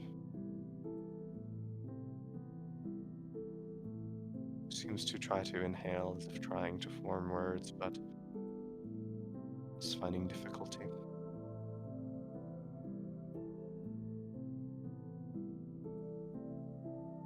It's all right. Is Fenton in the room? Yeah, I'm kind of hovering near the doorway, but in the room. Fenton, do you have anything to write with? Of course. I'll pull out a journal and a quill. And Lorenz hands that to Arho. Presses into his palm. Takes a second for him to slowly grip it in his hand. Kind of feels it. You can hear the manacles clinking. The fur around them has faded and sort of grown around it.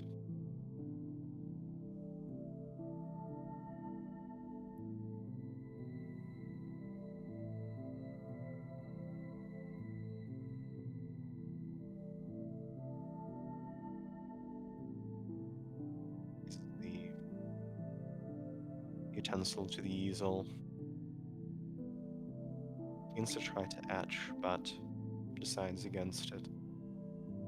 Slowly reaches out to tear the painting off. Kind of holds it in his hands. Pulls it into a scroll, wraps it in his arms.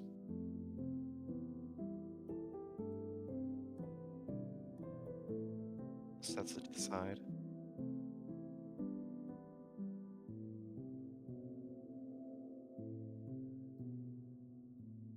Draws another inhale and tries to speak again.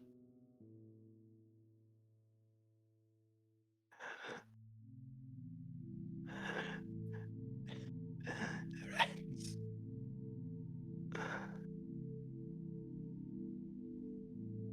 I'm here. Knew it. You'd come.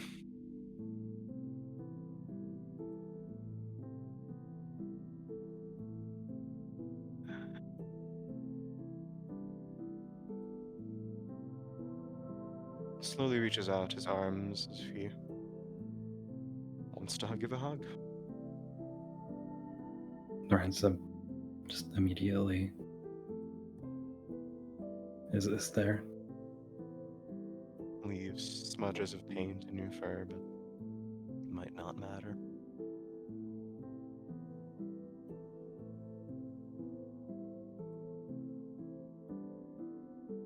It's alright.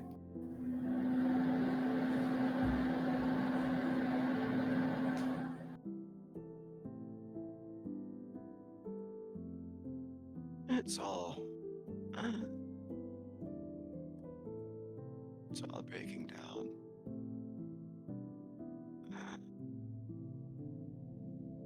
Which can't make sense anymore.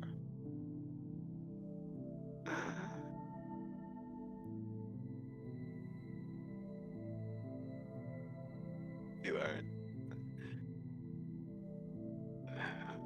Or we weren't supposed to be.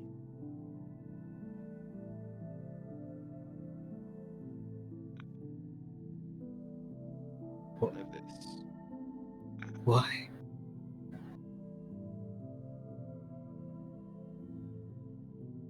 It's supposed to be one. It's the same soul.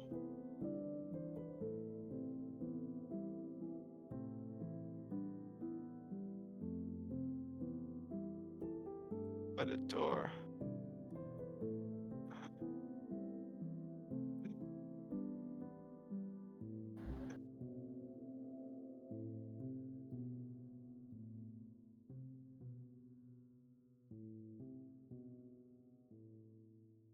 It's all gone now.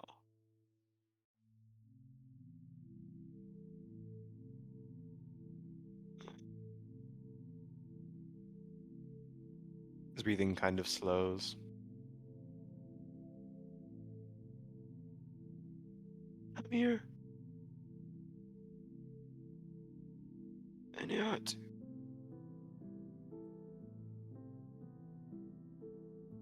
I have to find him. Sorry.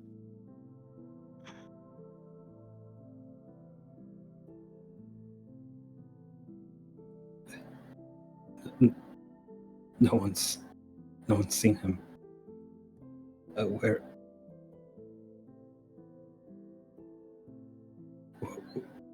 Where would I even begin?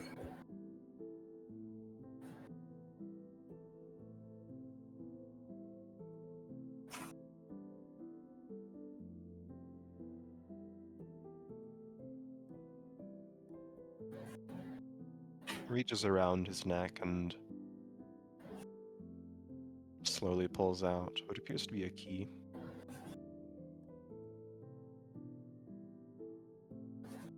Presses it in your palm, Lorenz.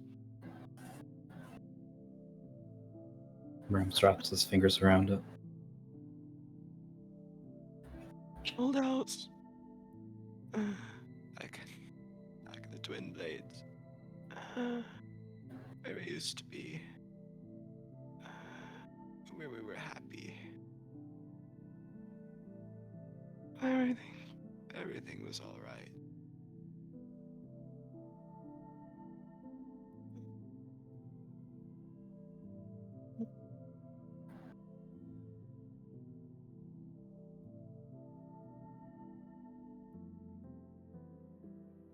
Piece of the puzzle.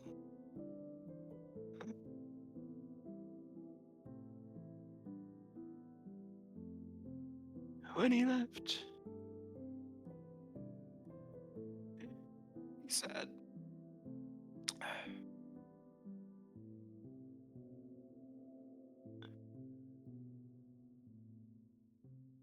if I ever found you, that he loved you, that he was sorry. So sorry.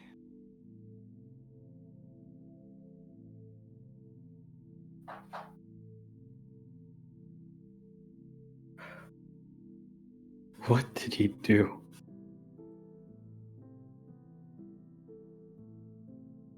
Nothing he did. Or more what he didn't do.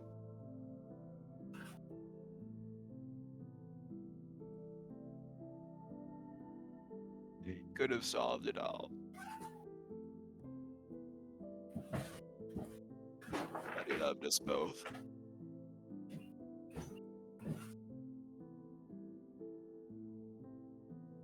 Couldn't choose.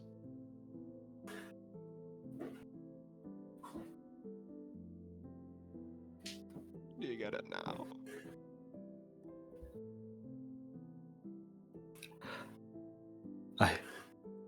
I think I do.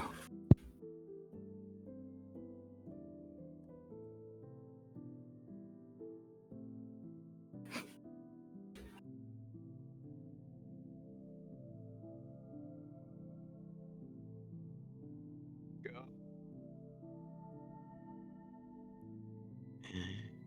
You have a life to live.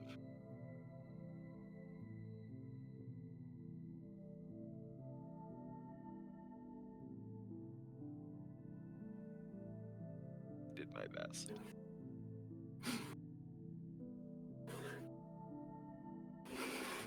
Don't. It's not over for you.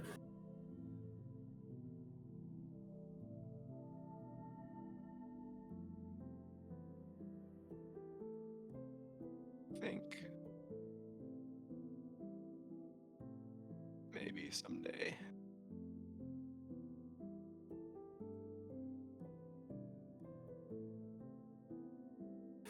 But this world doesn't want me.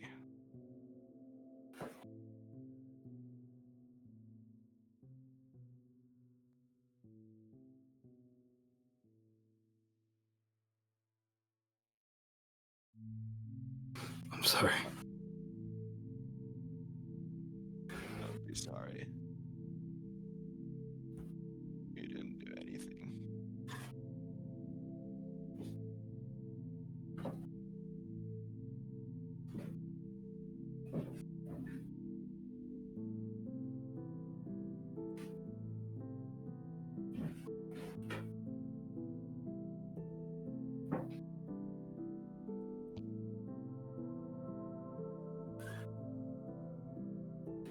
All Renz is doing at this point is just crying.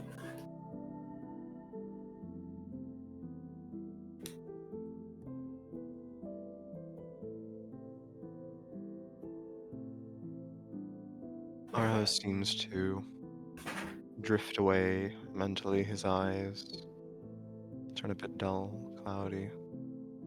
His movements slow, his arms around you kind of fall to the side, Lorenz.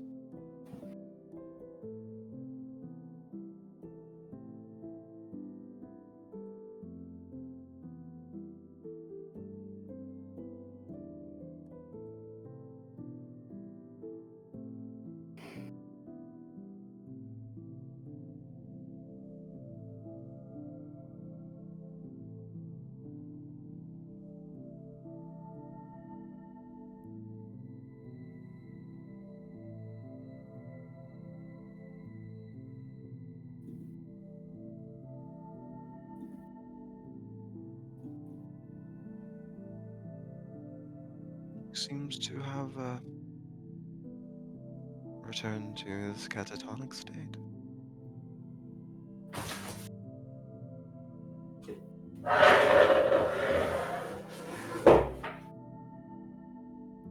Does this always happen? It's the first time he's spoken in years. Sorry if it was traumatic to you, but I'm glad he spoke.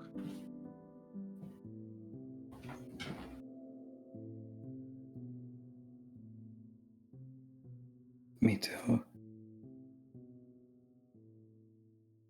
Me too.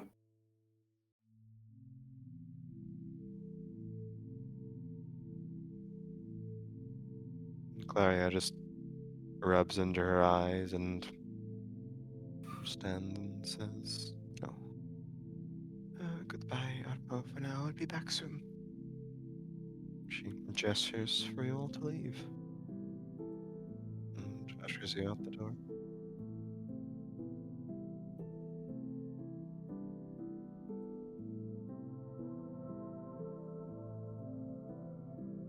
And leave Lorenz does not before taking another look back and half waving goodbye awkwardly just slips out.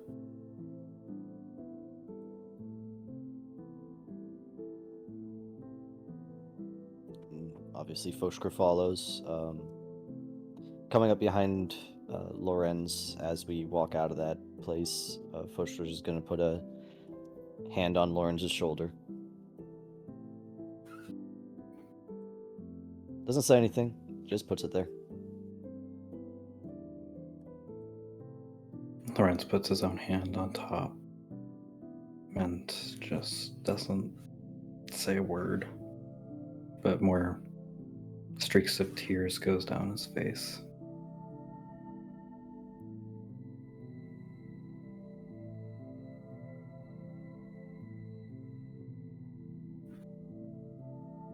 Foshker will stay like that as long as Lorenz wants to.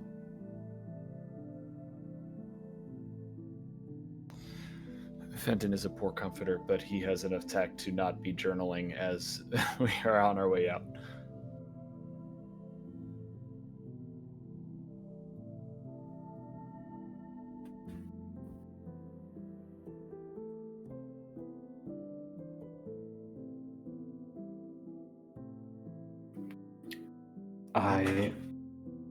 What? I was just gonna say that I know I said that there was gonna be a hard stopping point for me at 11. Yeah. Oh, sorry about that. Yeah, that's why I kind of wanted to. We can pick it up next time if you'd like. Yeah, I think. Yay, more trauma. I think that was the scene, and it was a good one. Everyone good if I stop it now? Yep. Yeah, you're good. Yeah. All right.